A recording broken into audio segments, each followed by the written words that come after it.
ஒரு திருடன் ஒரு வீட்டுல போய் திருடணும்னு திட்டம் போட்டான். இருட்டுனதும் போய் திருடணும்.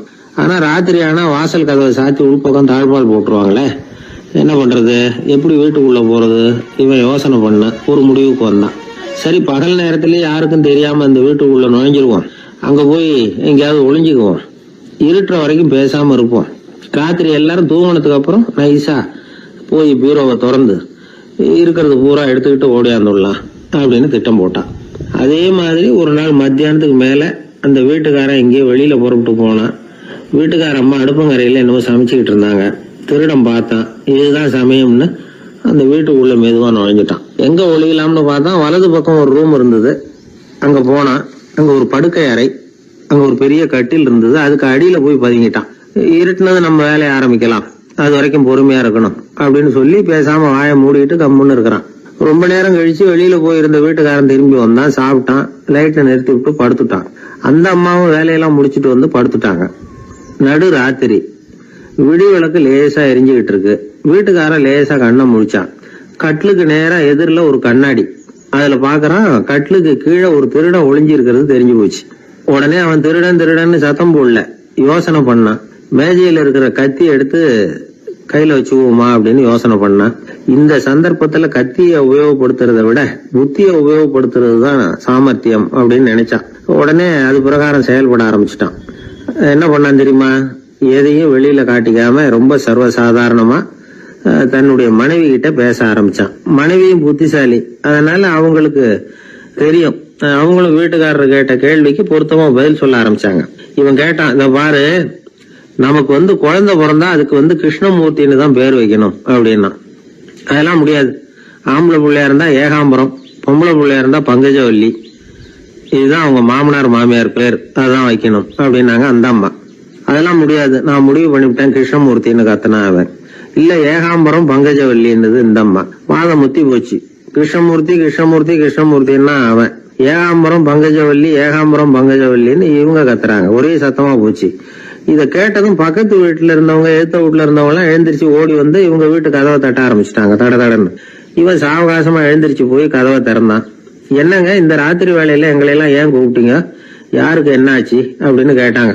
கேட்டது யாருன்னா பக்கத்து வீட்டு கிருஷ்ணமூர்த்தி, எழுத்த வீட்டு ஏகாம்பரம் பங்கஜவல்லி எல்லாரும். அடடே, உங்களை கூப்பிடலீங்க, குழந்தைக்கு பேர் வைக்கிறது சம்பந்தமா எங்களுக்குள்ள சண்டை வந்துட்டுது, அதுதான் விஷயம். வேணும்னா இதை கட்டிலுக்கு அடியில ஒளிஞ்சிட்டு இருக்கிறானே ஒருத்தன், அவனை கூட கேட்டு பாருங்க, அவன் தான் இதுக்கு சாட்சி அப்படிங்கிறான் அந்த ஆளு. உடனே எல்லாரும் விஷயத்த புரிஞ்சுக்கிட்டு திருடனை பிடிச்சி போலீஸ்ல ஒப்படைச்சிட்டாங்களாம். நெருக்கடியான நேரங்கள்ல பதறாம புத்திசாலித்தனமா செயல்படணுங்கிறத தெரிஞ்சுக்கிறதுக்காக இந்த கதை. புத்திசாலித்தனமா செயல்படுற ஒரு குடும்ப தலைவி இருக்காங்க. அவங்க என்ன செய்வாங்க தெரியுமா? எல்லாரும் ராத்திரி ஆனா வீட்டை உள்பக்கமா போட்டு விட்டு தானே படுப்பாங்க. ஆனா அந்த அம்மா என்ன பண்ணுவாங்கன்னா, வீட்டை வெளிப்பக்கமா ஒரு பூட்டு போட்டு பூட்டி விடுவாங்க. எழுத்த வீட்டுக்காரங்க கிட்ட சொல்லி தினமும் இப்படி பூட்டி விட சொல்றது பழக்கம். ஏங்க அப்படி செய்யறீங்க, திருடன் சுலபமா உள்ளே வந்துடக்கூடாதுங்கிறதுக்காகவா அப்படின்னு கேட்டாங்க. இல்லைங்க, சுலபமா வெளியில போயிடக்கூடாதுங்கிறதுக்காக அப்படின்னாங்க. என்னங்க சொல்றீங்க அப்படின்னு கேட்டாங்க. ஆமாங்க, இவருக்கு அந்த பழக்கம் உண்டு அப்படின்னு தன்னுடைய வீட்டுக்காரரை காட்டினாங்க. பக்கத்து வீடுகள் பத்திரமா இருக்கணுங்கிறதுக்காக தன்னுடைய வீட்டை பூட்டி வைக்கிறது ஒரு பெரிய விஷயம்தான். பத்திரிகையில வர்ற செய்திகளை கூட நகைச்சுவை சொல்றது உண்டு. அதாவது அதை நேரடியா சொன்னா வானொலியில அனுமதிக்க மாட்டாங்க சில விஷயங்களை. அது சின்னாருக்கு கௌரவ குறைச்சல், அது வேடிக்கை கலந்து நகைச்சுவோடு சொல்லும் பொழுது அதை அனுமதிச்சிருவாங்க. அப்ப அந்த விசாரணை கமிஷன் அது நிறைய நடந்துகிட்டு இருந்தது. டெல்லியில இருந்து அமலாக்க பிரிவு அதிகாரிகள்லாம் வராங்க போறாங்கன்னு பத்திரிகையில அமர்க்கப்பட்ட இடம். அந்த நேரம் நான் ஒரு ரேடியோவில் ஒரு செய்தியை தயார் பண்றோம். அப்ப என்ன பண்ணேன்னா, இது மாதிரி அந்த பத்திரிகை செய்தியை வச்சுக்கிட்டே ஒரு செய்தி சொன்னோம், இன்னொரு தகவல் சொல்லி. அதனால ஒருத்தன் தமிழ்நாட்டுல ஒரு ஆள், அவன் திடீர்னு கோடீஸ்வரன் ஆயிட்டான். நேத்து வரைக்கும் சாதாரணமா இருந்தா இன்னைக்கு கோடீஸ்வரன் ஆயிட்டான். டெல்லியில இருந்து 2 அதிகாரிகள் வராங்க, எப்படி அவன் பணம் சேர்த்தான்னு கண்டுபிடிக்கிறதுக்கு. அவனை கூப்பிட்டு 2 அதிகாரிகளும் எப்படிடா பணம் சேர்த்த? நான் ஒன்னும் தப்பான வழியில பணம் சேர்க்கல சார், நான் பந்தயம் கட்டியே பணக்காரன் ஆயிட்டேன். பந்தயம் கட்டியே எப்படிடா பணக்காரன் ஆக முடியும் அப்படின்னா, நீங்க நம்புங்க சார், நான் பந்தயம் கட்டி தான் பணக்காரன், தப்பான வழியில சேரல சார். பந்தயம் கட்டி எப்படிடா கோடீஸ்வரன் ஆனேன் அப்படின்னா, நாங்க நம்ப முடியாதுன்னு இருக்கான் விசாரிக்க வந்தவன். அப்படின்னா உங்ககிட்ட ஒரு பந்தயம் கட்டட்டுமான் இருக்கான் விசாரிக்க வந்தவன்ட்டிய. என்னடா பந்தயம் அப்படின்னா, ஒண்ணுமில்ல சார், இது என் கண்ணு, இது என் பல்லு, என் கண்ணை என் பல்லாலேயே கடிக்கிறேன், எவ்வளவு பந்தயம். விசாரிக்க வந்தவன் 100 ரூபாய் எடுத்து வச்சான், இதை ப்ரூவ் பண்றான்னு. அப்படியே கண்ணை எடுத்துட்டான், அது பளிங்கு கண்ணு ஏற்கனவே. ஒரு கண்ணு பளிங்கு கண்ணு வச்சுனா எடுத்து கடிச்சுட்டான். இந்த விசாரிக்க வந்தாலும் 100 ரூபாய் விட்டுட்டு நிக்கிறான். எப்படி பணம் சேர்த்தான்னு வந்தவன் உடனே இன்னொருத்தன், இவன்ட்ட என்னடா பேச்சு கொடுக்காரா, நம்ம பணம் தான் அங்க போயிட்டு இருக்கு, உனக்கு விசாரிக்க தெரியல, போடா நான் விசாரிக்கிறேன்னு அடுத்தவன் வந்தான். அது நீ ஒழுங்கா சொல்றேன், எப்படிடா பணம் சேர்த்தேன் சார், நீங்க கொஞ்சம் புத்திசாலியா தெரியுது அவரை விட, நீங்களாவது நம்புங்க சார், பந்தயம் கட்டி தான் பணம் சேர்த்தேன், நான் நம்ப முடியாது. அப்படின்னா உங்ககிட்ட இன்னொரு பந்தயம் கட்டட்டுமா அப்படின்றான்.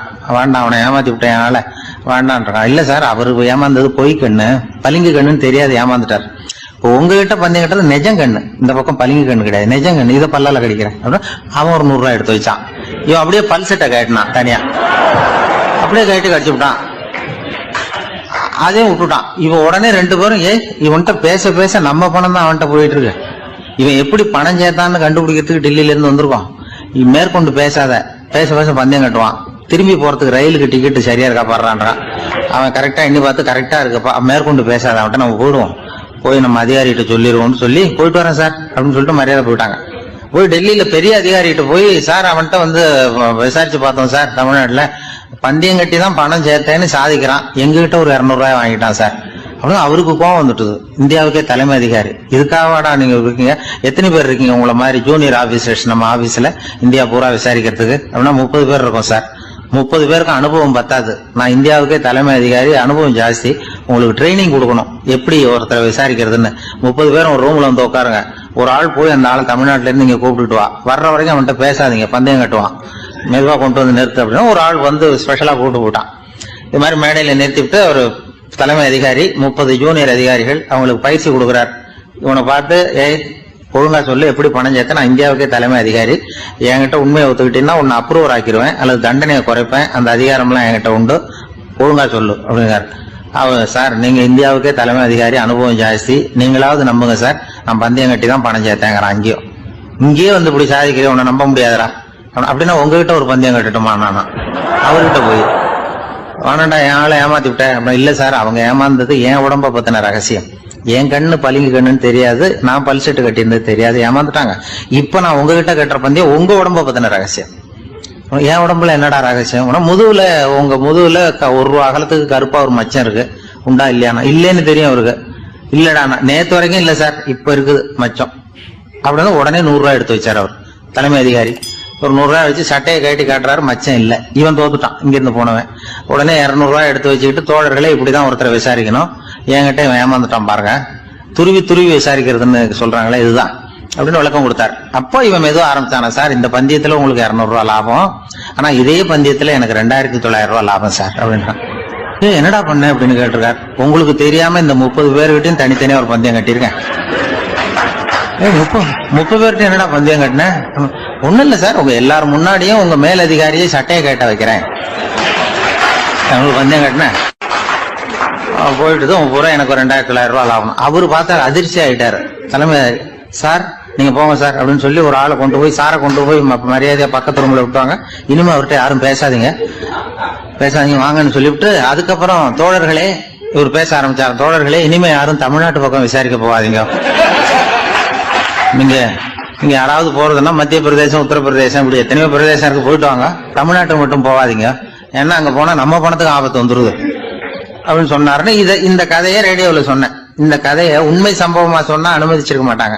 இந்த நகைச்சுவைக்கு உள்ள மரியாதை என்னன்னா, அது ஒரு கதை மாதிரி உண்டு பண்ணி இப்படி சொன்னதும், இதுல என்ன என்னுடைய விசேஷம்னா, இந்த ஸ்கிரிப்ட வாங்கிட்டு வர சொல்லி மந்திரியினுடைய பிஏ வந்தார். ஒரு மந்திரி அப்ப இருந்தவர், அவர் பிஏ அடிக்கடி வருவார். வந்து இந்த போன நேற்று முந்தா நாள் ரேடியோவில் சொன்ன அந்த இன்னொரு தகவல் காப்பி ஒண்ணு வாங்கிட்டு வா அப்படி இப்படின்னு கூப்பிடுவார். மேடையில பேசுறதுக்கு எங்களுக்கு தேவை, உபயோகப்படும்னு கேட்பார்.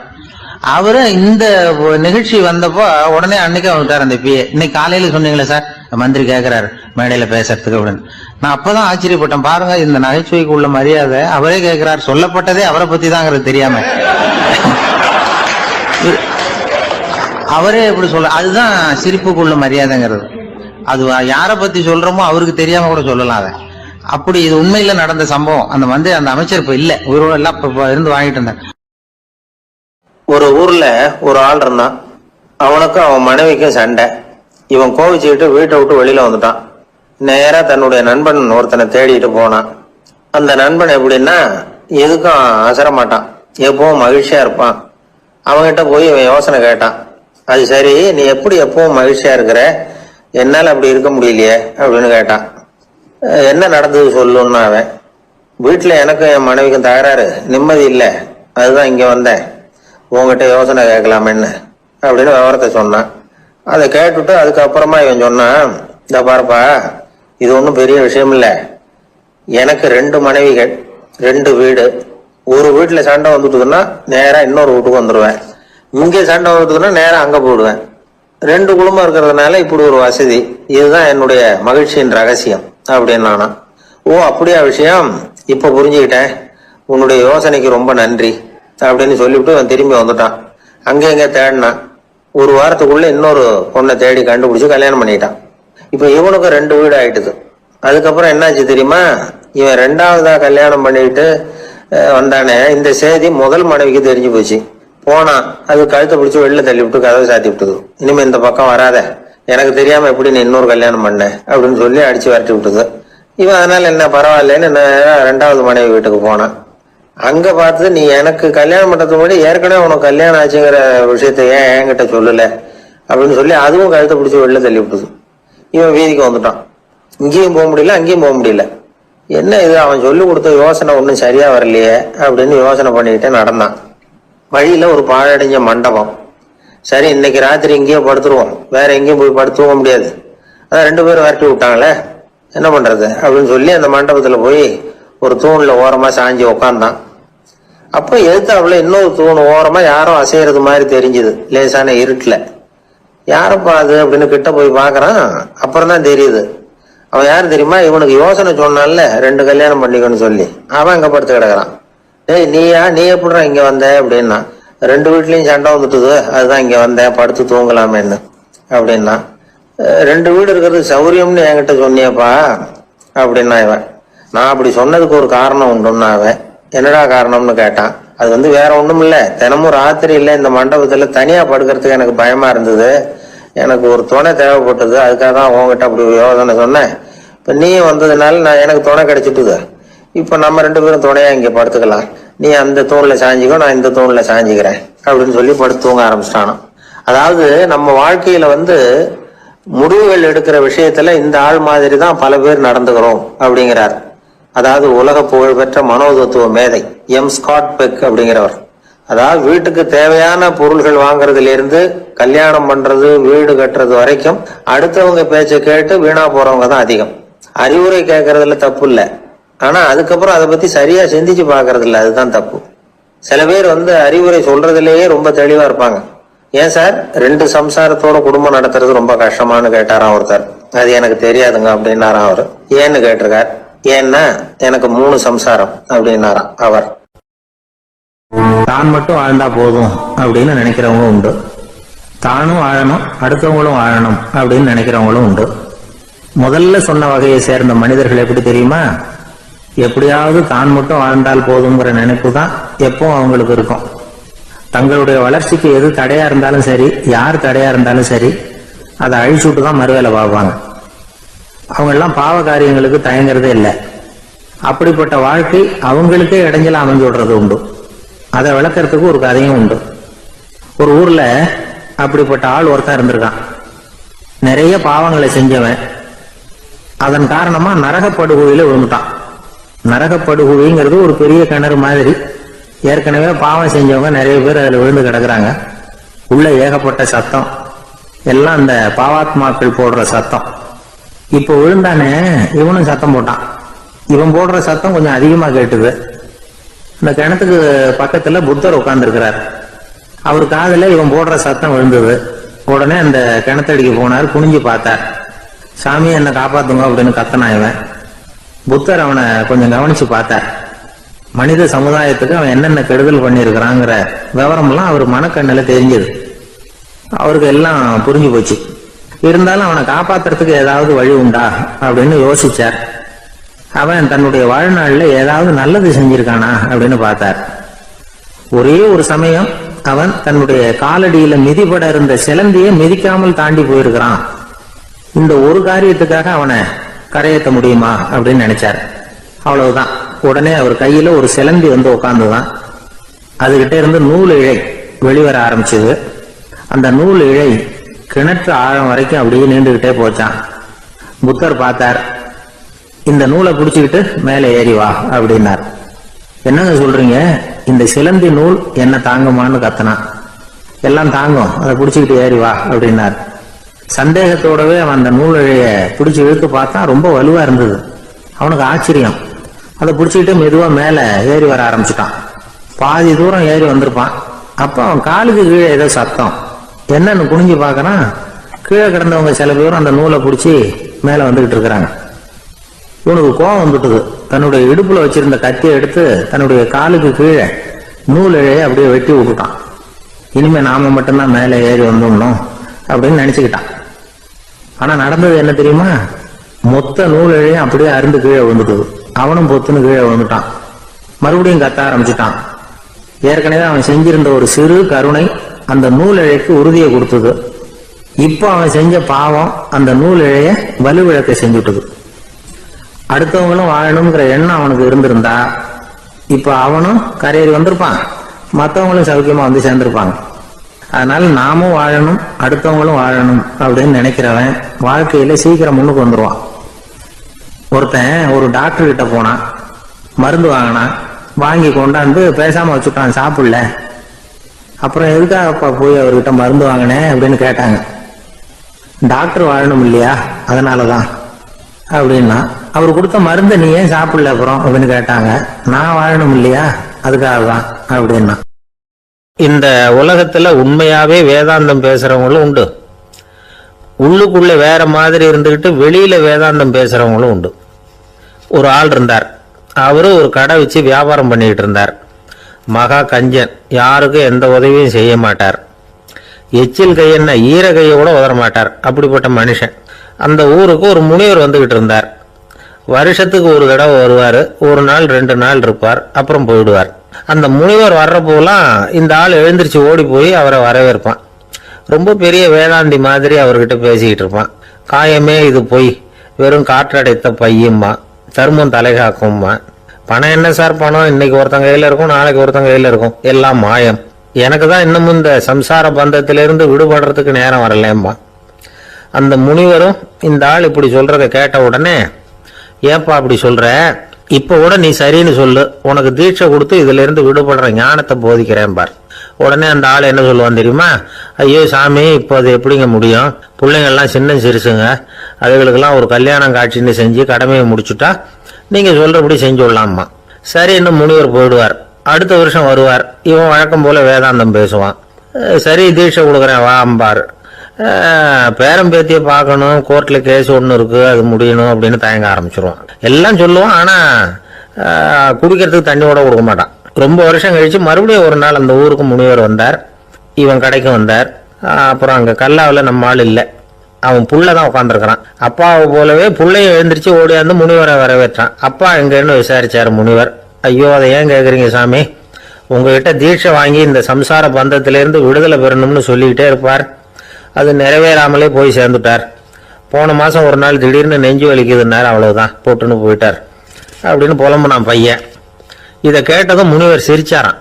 அவன் எங்கடா போவான், உன் அப்பா எங்கேயும் போகல, இதோ வாழாட்டிக்கிட்டு உன் காலடியிலே இருந்துகிட்டு இருக்கான் பார் அப்படின்னு சொல்லி அங்க நின்றுகிட்டு இருந்த ஒரு நாயை சுட்டி காட்டினாராம். என்ன சாமி சொல்றீங்க அப்படின்னு ஆச்சரியமா கேட்டிருக்கான் பையன். உடனே முனிவர் அந்த நாயோட தலையில ஒரு தட்டு தட்டி பேசுறா அப்படின்னாராம். உடனே அந்த நாய் வேதாந்தம் பேச ஆரம்பிச்சுட்டுதான். காயமே இது போய் வெறும் காற்றடைத்த பைய அப்படின்னு தான். முனிவர் சொன்னார், அடே இப்போ ஒன்னும் கெட்டு போகல, நீ விரும்புனா சொல்லு, உனக்கு தீட்சை கொடுத்து என் பின்னாடியே அழைச்சிட்டு போயிடுறேன், அங்க அழைச்சிட்டு போய் உனக்கு ஞானத்தை போதிக்கிறேன், வர்றியா அப்படின்னு கேட்டிருக்காரு. உடனே அந்த நாய் சொல்லிச்சான், ஐயோ அதை ஏன் கேட்குறீங்க சாமி, நான் உண்ணாம தின்னாம ஏராளமான சொத்து சேர்த்து வச்சுட்டேன். என் பிள்ளைங்க அதோட பெருமை தெரியாம ராத்திரி நேரம்லாம் கதவை திறந்து போட்டுட்டு தூங்கிடுவாங்க. அதனால இப்படி நாயா பிறந்து ராத்திரி பகலா சுத்தி சுத்தி காவல் காத்துட்டு கிடக்கிறேன். இப்ப எப்படி சாமி வர முடியும் அப்படின்னு கேட்டுதான். அறியாமையிலேயே சுகம் கண்டு இப்படி இருக்கிற ஆளுங்களுக்கு எப்படி விடுதலை கிடைக்கும், எப்போ விடுதலை கிடைக்கும் அப்படின்னு கேட்கிறார் தசாவதானி, திருக்குறள் பேர் ராமையா. அவர் கேட்கறது நியாயம் தானே. இந்த காலத்து பையன் ஒருத்தன் அப்பா கிட்ட சொன்னான், அப்பா இன்னைக்கு நான் 1 ரூபா மிச்சப்படுத்தி விட்டேன் அப்படின்னு. நானும் அப்படியா என்னடா பண்ணேன்னு கேட்டிருக்காரு அப்பா. டவுன் பஸ்ல ஏறாம அது பின்னாடியே ஓடியாந்தேன், 1 ரூபா மிச்சம் தானே அப்படின்றான். அட பாவி, ஒரு ஆட்டோ பின்னாடி ஓடியாந்துருந்தா 10 ரூபா மிச்சமாயிருக்குமே, வேஸ்ட் பண்ணிட்டியே அப்படின்னாராம் அந்த அப்பா. ஒரு ஊர்ல ஒருத்தர் இருந்தார், ரொம்ப நல்லவர். யாருக்காவது ஏதாவது கொடுத்துக்கிட்டே இருப்பார், கொடையாளி. தினமும் யாராவது ஒருத்தருக்கு ஏதாவது கொடுக்கலன்னா அவருக்கு தூக்கம் வராது, அப்படி ஒரு பழக்கம். அது மட்டும் இல்ல, அவர் கொடுக்கறது அடுத்தவங்களுக்கு தெரியாது, அவ்வளவு ரகசியமா அதை கொடுப்பார். வலது கை கொடுக்கறது இடது கைக்கு தெரியக்கூடாதுன்னு சொல்லுவாங்கல்ல, அது மாதிரி அவர். ஒரு நாள் ராத்திரி அவர் ஏற்கனவே தயாரா கட்டி வச்சிருந்த பணம் முடிச்ச கையில எடுத்துக்கிட்டு வீட்டை விட்டு வெளியில வந்தார். தெருவில் இறங்கி நடந்தார். இன்னைக்கு யாருக்கு தர்மம் செய்யறது அப்படின்னு யோசனை பண்ணிட்டு இருட்டுல நடந்து வந்துகிட்டு இருக்கிறார். யாரோ ஒருத்தர் எதிரில் வர்றது மாதிரி தெரிஞ்சுது. உடனே அவர் கிட்ட போனார். தன்கிட்ட இருந்த பணம் முடிச்சு அவசரமா அவர் கையில திணிச்சுட்டு திரும்பி வந்துட்டார். அப்பாடா, ஒரு வழியா யாருக்கும் தெரியாம இன்னைக்கு தர்மம் பண்ணியாச்சு அப்படிங்கிற மகிழ்ச்சி, மன நிறைவு அவர் முகத்துல. நிம்மதியா தூங்கினார். அப்புறம் எழுந்திரிச்சார். மறுநாள் காலையில ஊரு பூரா ஒரே பேச்சு. என்ன பேச்சுன்னா, நேற்று ராத்திரி ஒரு திருடன் கையில யாரோ பணத்தை கொடுத்துட்டு போயிருக்கிறாங்க அப்படின்னு எல்லாரும் பேசிக்கிட்டு இருக்கிறாங்க. இதை கேள்விப்பட்டதும் அந்த பெரியவருக்கு ரொம்ப வருத்தமா போச்சு. அடடா, போயும் ஒரு திருடனுக்கா உதவி பண்ணிருக்கிறோம், பிரயோஜனம் இல்லாம போட்டுதே அப்படின்னு நினைச்சார். சரி, இன்னைக்கு யாருக்காவது உதவி பண்ணணும் அப்படின்னு முடிவு பண்ணினார். ராத்திரி நேரம் வந்தது. இவர் வழக்கம் போல தெருவில் இறங்கி நடந்தார். கையில பணம் முடிச்சு. எதிரில் ஒரு பெண் உருவம் மங்களா தெரிஞ்சது. இவர் உடனே அந்த பெண் கிட்ட பணத்தை கொடுத்துட்டு திருப்தியா திரும்பி வந்துட்டார். மறுநாள் காலையில ஊர் பூரா என்ன பேசிக்கிட்டாங்க தெரியுமா? நேற்று ராத்திரி நெறி தவறி நடக்கிற ஒரு பெண்ணின் கையில யாரோ பணத்தை வச்சுட்டு போயிருக்கிறாங்க அப்படின்னு எல்லாரும் பேசிக்கிறாங்க. அடடா, இன்னைக்கும் தவறுதலா நடந்து போச்சு அப்படின்னு ஒரு வருத்தப்பட்டார்.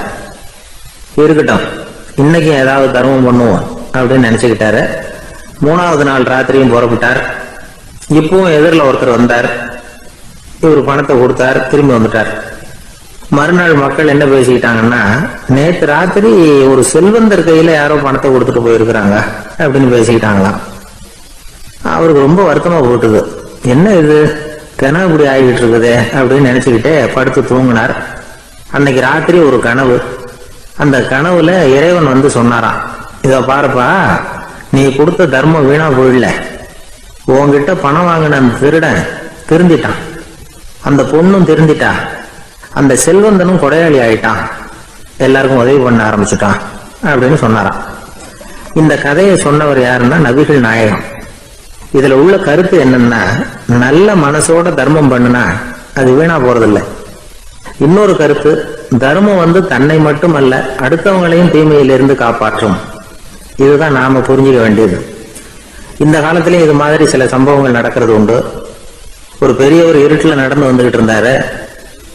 எதிரில் வந்த ஒருத்தன் வலுக்கட்டாயமா ஒரு கையை பிடிச்சி ஒரு பண முடிப்பை கொடுத்து வச்சுக்க சொல்லிவிட்டு விலகி போயிட்டான். பெரியவருக்கு ஆச்சரியம், இந்த காலத்திலயும் இப்படி வலது கை கொடுக்கறது இடது கைக்கு தெரியக்கூடாதுன்னு நினைக்கிற கொடையாளிகள் உண்டு போல இருக்கு அப்படின்னு யோசனை பண்ணிக்கிட்டே நடந்தார். கொஞ்ச தூரம் போயிருப்பாரு. அதுக்குள்ள அதே ஆள் திரும்பி வந்தான்.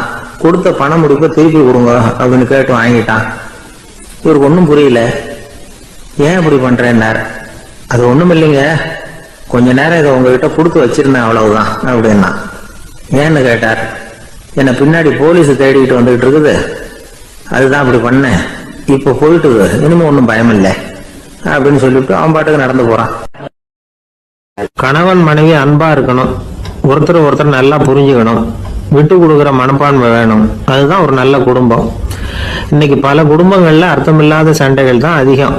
கிராமப்புறங்கள்ல வேடிக்கையா ஒரு கதை சொல்லுவாங்க. ஒரு ஊர்ல ஒரு ஆள் இருந்தான், வேலை வெட்டி இல்லாம சும்மாவே இருந்தான். அவனுக்கு கல்யாணம் பண்ணி வச்சாங்களாம். மனைவி வந்து சேர்ந்தா, சும்மாவே உட்காந்துருக்கிறியே, ஏதாவது சம்பாதிக்கிற வழியை பாரு அப்படின்ட்டு இருக்கா. அதுக்கு தான் யோசனை பண்ணிட்டு இருக்கிறேன், ஒரு அருமையான ஐடியா அப்படின்னு நானா. என்ன அது சொல்லு அப்படின்னு இருக்கா. அவ ஒரு ஆட்டுக்குட்டி வாங்க போறேன்னு இருக்கான். அதை வாங்கி என்ன பண்ண போறேன்னா, அந்த குட்டி வளரும், பெருசாகும், அதுக்கப்புறம் அது நிறைய குட்டி போடும் அப்படின்னு இருக்கான். சரி, அப்புறம் என்ன, அதையெல்லாம் சந்தையில கொண்டுட்டு போய் வித்துக்கிட்டு அந்த காசுக்கு ஒரு எருவு மாடு வாங்கலாம். சரி, அது எதுக்கு, எருவு மாடு நிறைய பால் கொடுக்கும், அதை கொண்டுகிட்டு போய் பால் பண்ணையில் கொடுப்பேன், அல்லது நானே விற்றுருவேன், கை நிறைய காசு கிடைக்கும். அதுக்கப்புறம் ஒரு பசுமாடு வாங்குவேன், பாலையும் விற்கலாம், நாமளும் காய் போட்டு சாப்பிடலாம், இப்படிலாம் சொல்லியிருக்கான்.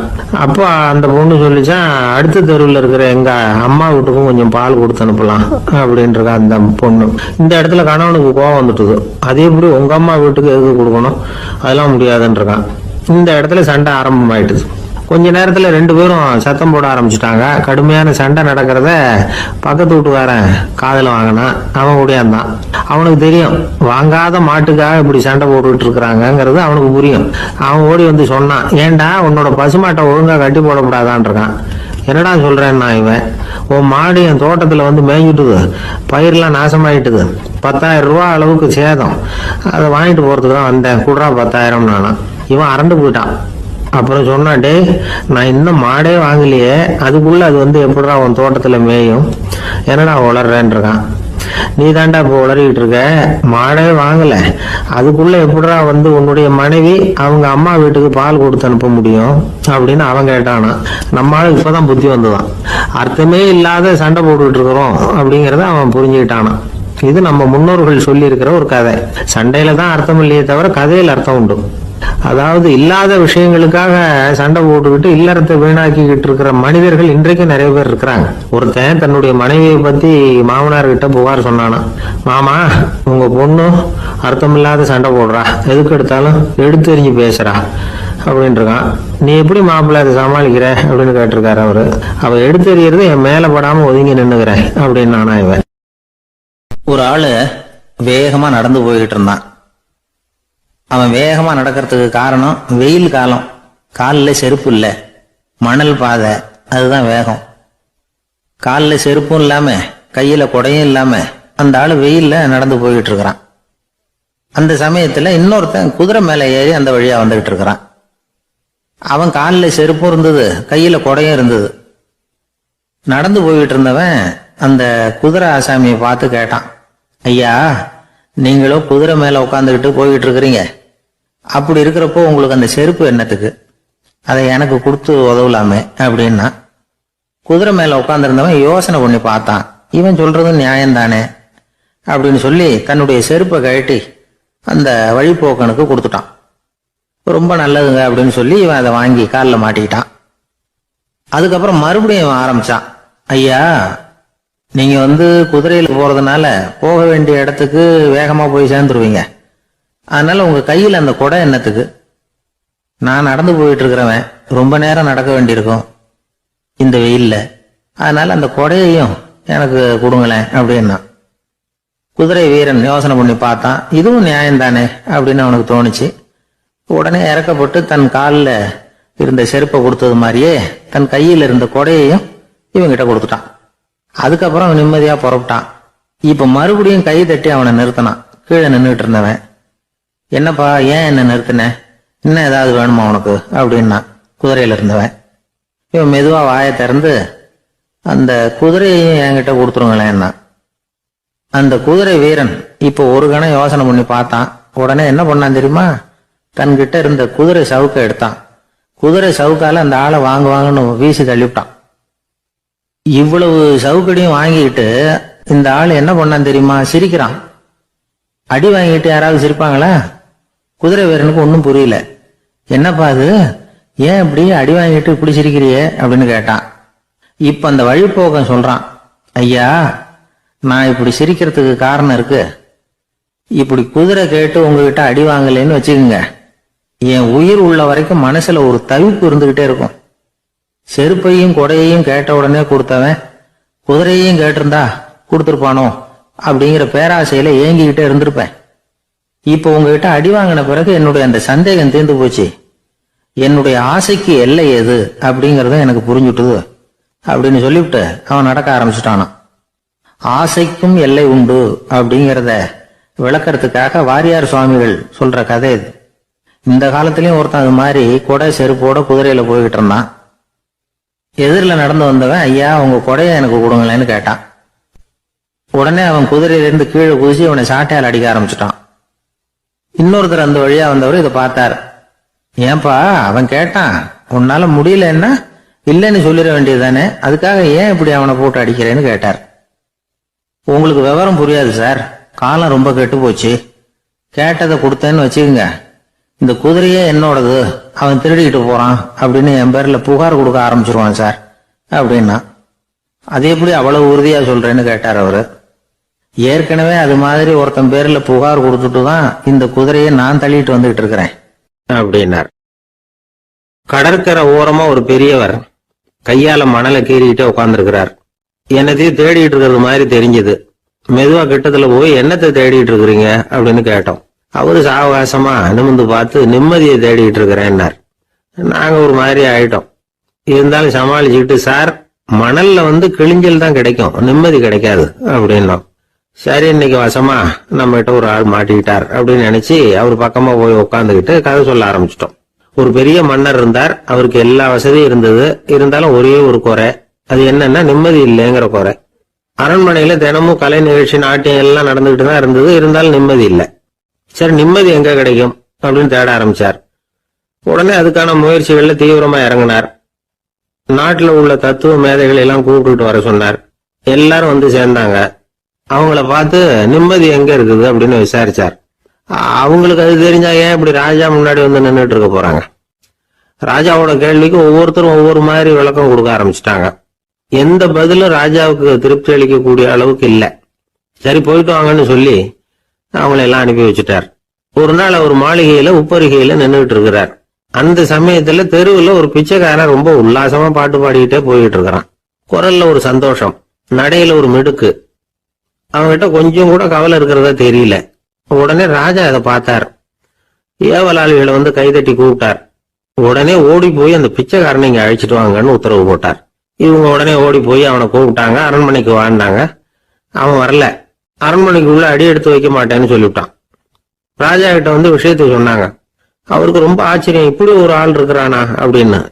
சரி, அவன் என்னதான் சொல்றான் அப்படின்னு விசாரிச்சார். இவங்க மறுபடியும் தெருவுக்கு போய் கேட்டாங்க.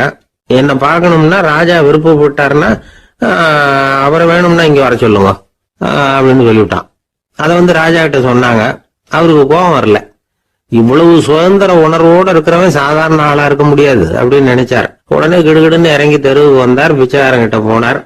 நீ கவலைப்படாம சந்தோஷமா பாடிட்டு போறியே, அது எப்படி முடியுது உன்னால அப்படின்னு கேட்டார். ஏன் அப்படி கேக்குறீங்கன்னு அவன், அதுக்கு இல்ல, எனக்கு அரண்மனையில எவ்வளவோ சுகபோகங்கள்லாம் இருக்கு, இருந்தாலும் நிம்மதி இல்ல. இது ஏன்னு எனக்கு தெரியல.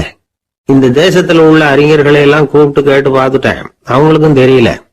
உன்னை கேட்டா தெரியும்னு நினைச்சேன், அதனாலதான் சந்திக்கிறதுக்கு ஆசைப்பட்டேன். ஆனா நீ வரமாட்டேன்னுட்டியே அப்படின்னார். பிச்சைக்காரன் கடகடன்னு சிரிக்க ஆரம்பிச்சுட்டான். மகிழ்ச்சிக்கும் உங்களுக்கும் தடையா இருக்கிறது இந்த மாளிகை தான். இதை விட்டுட்டு வெளியில வந்துட்டா நிம்மதி தேடிட்டு வந்துரும்னா. நான் அரசன், எனக்குன்னு கடமைகள் இருக்கு, அதையெல்லாம் விட்டுட்டு எப்படி வர முடியும்னார் ராஜா. ரெண்டும் ஒரே நேரத்துல கிடைக்கணுங்கிறது முடியாத காரியம். உங்க சுகபோகத்துக்கு விலையாதான் உங்க நிம்மதியை கொடுத்துக்கிட்டு இருக்கிறீங்க. என்ன பாருங்க, என்கிட்ட எதுவும் இல்ல, அதனால எதுவும் போயிடுமோங்கிற பயமும் இல்ல, நிம்மதியா இருக்கிறேன் அப்படின்னா அவன். ராஜா உடனே சந்தோஷப்பட்டு தன்னுடைய மேலங்கியை எடுத்து அவனுக்கு பரிசா கொடுத்தாராம். அவன் சிரிச்சுக்கிட்டே அதை வாங்க மாட்டேன்னு விட்டானான். இதை நீங்க எனக்கு கொடுக்கறதுனால எந்த பயனும் இல்ல, அதே நேரத்துல அதை வாங்கிக்கிட்டேன்னா அடுத்த வினாடியிலிருந்து அதை எப்படி காப்பாத்துறதுங்கிற கவலை எனக்கு சேர்ந்துடும். அப்புறம் தூக்கம் வராது, நிம்மதி போயிடும் அப்படின்னானா. சொல்லிவிட்டு அவன் பாட்டுக்கு சந்தோஷமா பாடிக்கிட்டே போயிட்டான். நிம்மதி எங்க இருக்குங்கிறதையும் ராஜா தெரிஞ்சுக்கிட்டார். அந்த இடத்துக்கு தன்னால போக முடியாதுங்கிறதையும் அவர் புரிஞ்சுக்கிட்டார். இப்படி இந்த கதைய அந்த கடற்கரையில மணலை கீறிக்கிட்டே உட்கார்ந்துருந்தார அந்த பெரியவர்கிட்ட சொல்லி முடிச்சோம். அவர் முகத்துல ஒரு தெளிவு தெரிஞ்சது. எங்களை நிமிர்ந்து பார்த்தார். ரொம்ப நன்றிங்க, இப்ப எனக்கு தெரிஞ்சு போச்சு, நிம்மதி வேணும்னா அதுக்கு என்ன பண்ணணும்னு இப்ப நல்லா புரிஞ்சுக்கிட்டேன் அப்படின்னார். என்ன புரிஞ்சுக்கிட்டீங்கன்னு கேட்டோம். இனிமே இந்த பக்கம் வந்தா உங்க கண்ணுல படாத இடமா பார்த்து உட்காரணும்னு புரிஞ்சுக்கிட்டேன் அப்படின்னார். ஒரு சன்னியாசி, அவரு ஒரு நாள் ஒரு கனவு கண்டாராம். அந்த கனவுல அவர் சொர்க்கத்துக்கு போறார். அங்க ஒரு பெரிய திருவிழா நடந்துகிட்டு இருக்குது.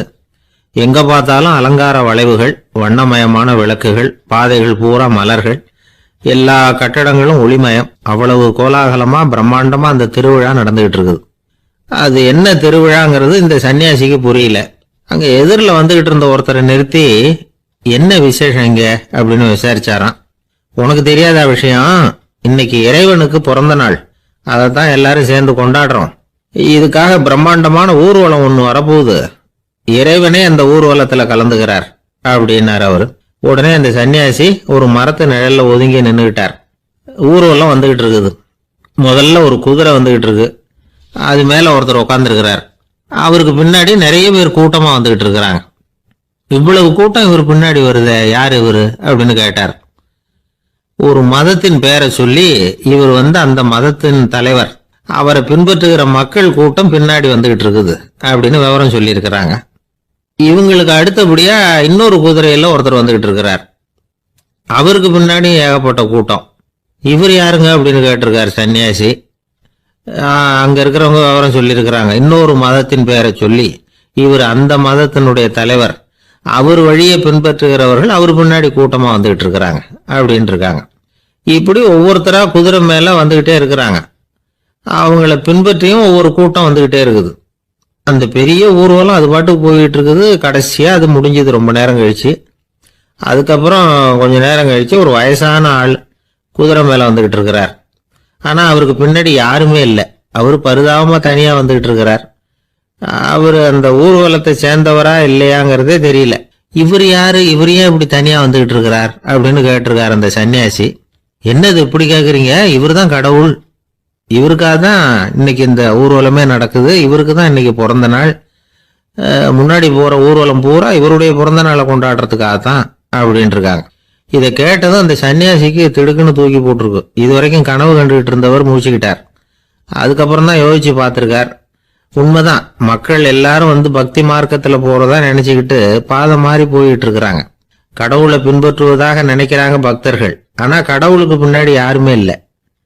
இன்னமும் இயல்பா இதை பத்தி யோசிச்சு பார்த்தா உண்மைக்கு பின்னாடி தான் நான் போயிட்டு இருக்கேன் அப்படின்னு நிறைய பேர் சொல்றாங்க. ஆனா அந்த உண்மை அனாதையா போய்கிட்டு இருக்குது. அப்படி ஆயிட்டுது உலகம். இந்த காலத்திலயும் ஒரு ஊர்வலம், ஒரு பெரிய மனுஷருக்கு பிறந்த நாள் விழா. அவரு குதிரை மேல ஏறி முன்னாடி போயிட்டு இருக்கிறார். அவருக்கு பின்னாடி ஒரு 100 பேர் தொண்டர்கள் அவங்க பாட்டுக்கு போறாங்க. எல்லாம் பணம் கொடுத்து ஏற்பாடு பண்ணவங்க. எல்லாம் பணம் வாங்கிட்டு பின்னாடி போயிட்டு இருக்கிறாங்க. கொஞ்ச தூரம் நடந்ததும் கால் வலிக்க ஆரம்பிச்சுட்டுது. ஒவ்வொருத்தரும் அப்படியே ஒதுங்க ஆரம்பிச்சுட்டாங்க. அதான் முன்னாடியே பணம் கிடைச்சிட்டுதே, இனிமே ஒதுங்கினா என்னன்னு ஒதுங்கிட்டாங்க. ஒரு கட்டத்துல குதிரையில போறவர் தற்செயலா திரும்பி பாக்குறாரு. பின்னாடி யாருமே இல்லை.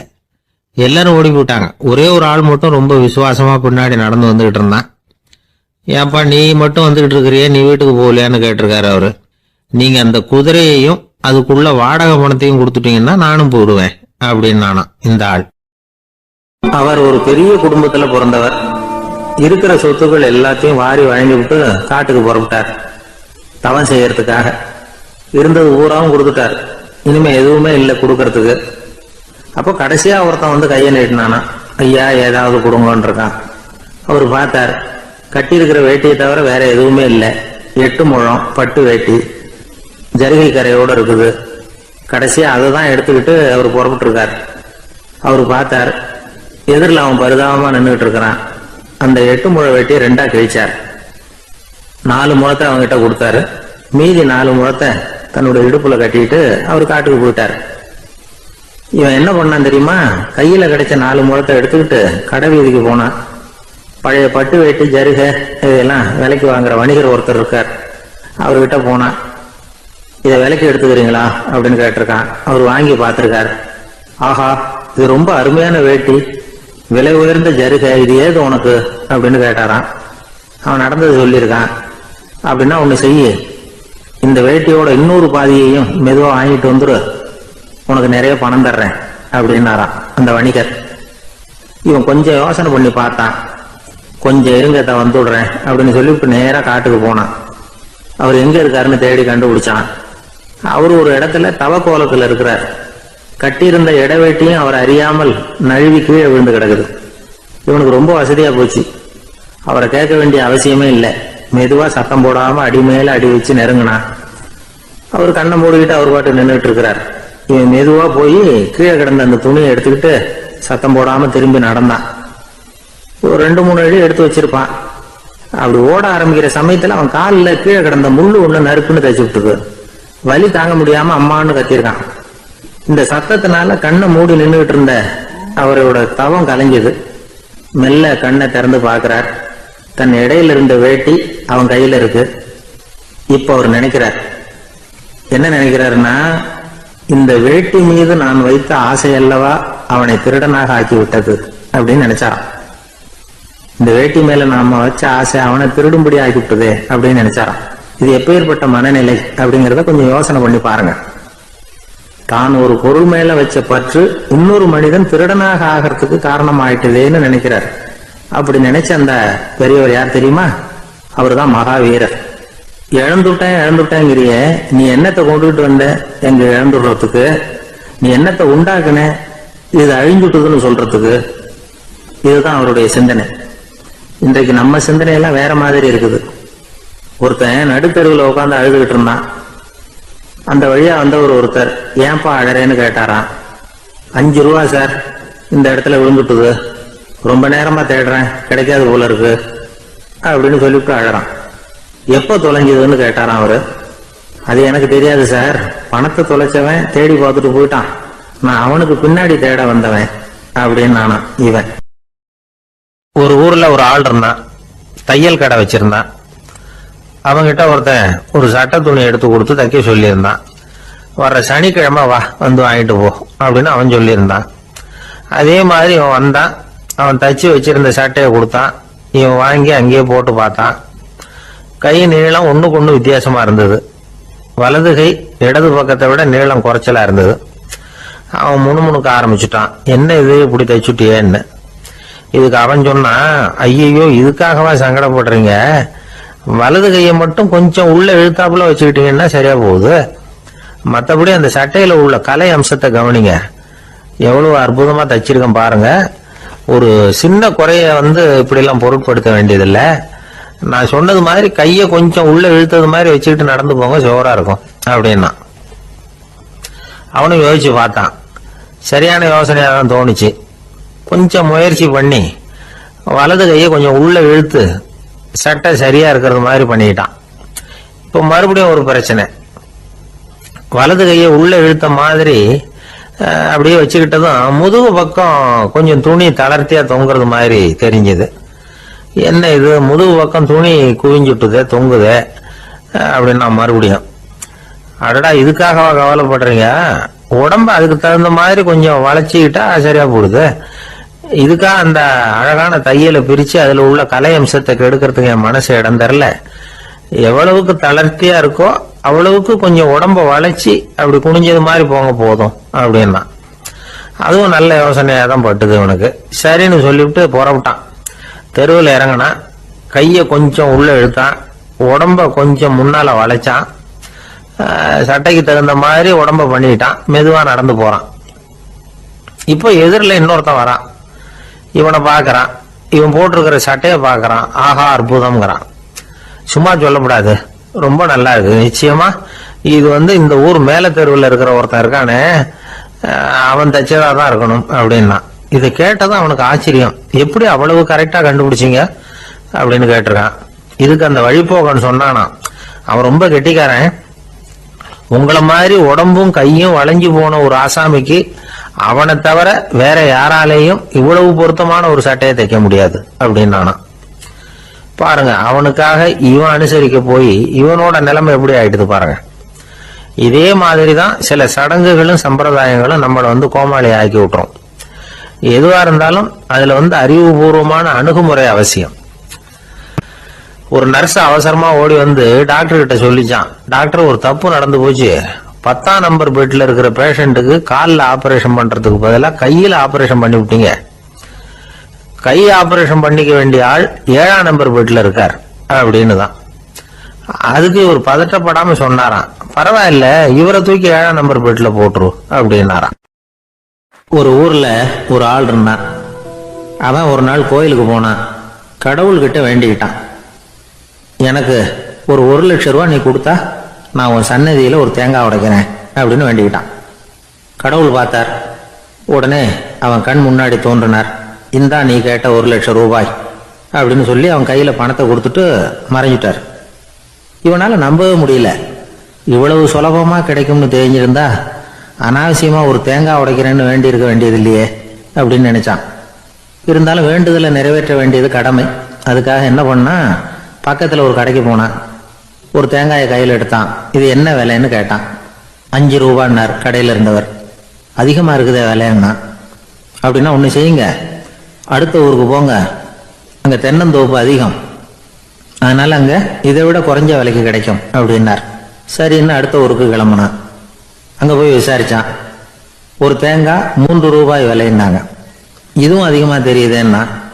அப்படின்னா ஒன்று செய்ய, அதுவும் அந்த ஆற்று ஓரமாக ஒரு தென்னை மரம் இருக்கு பார், அதில் நீயே ஏறி பறிச்சுக்கோ, ஒரு தேங்காய்க்கு 1 ரூபா கொடுத்தா போதும் அப்படின்னார் அந்த தோப்புக்கு சொந்தக்காரரு. இவனுக்கு மரம் ஏற தெரியாது, இருந்தாலும் ஆசை யார விட்டுது, விலை சல்லிசா இருக்குதே. ஆற்று ஓரம் போனால் தட்டு தடுமாறி அந்த மரத்தில் ஏறினா அந்த தென்னை மரம் வளைஞ்சி ஆற்று பக்கம் போய் அப்புறம் நிமிர்ந்து இருந்தது. அதாவது மரத்தின் உச்சி சரியா ஆற்றுக்கு நடுவில் இருந்தது. ஆற்றுல வெள்ளம் கரை புரண்டு ஓடிட்டு இருக்கு. இவன் கடவுள் கொடுத்த 1 லட்சம் ரூபாயை மடியில் வச்சு இறுக்கி கட்டிக்கிட்டான். உச்சிக்கு போய் காய் பறிக்கிற சமயத்தில் காற்று மழையும் பலமாக கலந்து அடிக்க ஆரம்பிச்சுட்டுது. கால் வழுக்கி விட்டுட்டுது. இவன் சடார்னு ஒரு தென்னை மட்டையை பிடிச்சிக்கிட்டு தொங்க ஆரம்பிச்சிட்டான். கீழே பயங்கரமான வெள்ளம், மடியில் 1 லட்சம் ரூபா பணம், என்ன செய்யறதுன்னு தவிக்கிறான். இந்த சமயம் கரையில் ஒரு யானை பாகன் யானையை குளிப்பாட்டிக்கிட்டு இருக்கிறான். அது அவன் கண்ணில் பட்டுது. ஐயா ஒரு உதவின்னு கத்துனான். அவன் என்ன செய்யணும்னு கேட்டான். உன் யானையை மெதுவாக இங்கே அழைச்சிட்டு வா, எனக்கு நேராக கீழே நிறுத்து, என் காலை பிடிச்சி மெதுவாக கீழே இறக்கி விட்டுரு, என் மடியில் இருக்கிற பணத்தில் உனக்கு 10,000 ரூபா தரேன் அப்படின்னா. அவன் பார்த்தான். காலை கையை பிடிச்சா கூட எவனும் இந்த காலத்தில் 10 ரூபாய்க்கு மேலே தரமாட்டேங்கிறான், இவன் காலை பிடிச்சா 10,000 தர்றேங்கிறான் அப்படின்னு யோசனை பண்ணான். உடனே யானையை கொண்டுட்டு போனான். அவனுக்கு நேராக கீழே நிறுத்தினான். அவன் காலை பிடிச்சான். அவ்வளவுதான். அந்த நேரம் பார்த்து யானை மெதுவாக நடந்து அப்பால போட்டுது. இப்போ யானை பாகன் அவன் காலை கெட்டியா பிடிச்சிக்கிட்டு தூங்குறான். பரிதாபமா மேலே பார்க்கறான். அவன் மட்டையை பிடிச்சிட்டு தூங்குறான். இப்போ யானை பாகன் சொல்றான், தம்பி மட்டையை விட்டுறாத, கெட்டியா பிடிச்சிக்கோ, நான் உனக்கு 10,000 ரூபா தரேன், இதோ மடியில் தான் வச்சிருக்கேன்னா. மேலே தொங்குறவனுக்கு இந்த நிலைமையிலேயும் ஒரு சந்தோஷம், மேற்கொண்டு ஒரு 10,000 ரூபா நமக்கு கிடைக்கும் போல இருக்கே அப்படின்னு. இந்த சமயத்தில் ஒருத்தன் ஒட்டகத்தை ஓட்டிட்டு வந்தான் அந்த பக்கமா குளிப்பாட்டுறதுக்கு. யானை பாகம் பார்த்துட்டான். ஐயா ஒட்டகக்காரரே, அதை இங்கே கொண்டுட்டு வா, எங்கள் காலை பிடிச்சி பத்திரமா இறக்கி விடு, நாங்கள் பணம் கொடுக்குறோம்னா. அவனும் பணத்துக்கு ஆசைப்பட்டு வந்தான். அவன் காலை பிடிக்கிற சமயம் ஒட்டகமும் நழுவி போட்டுது.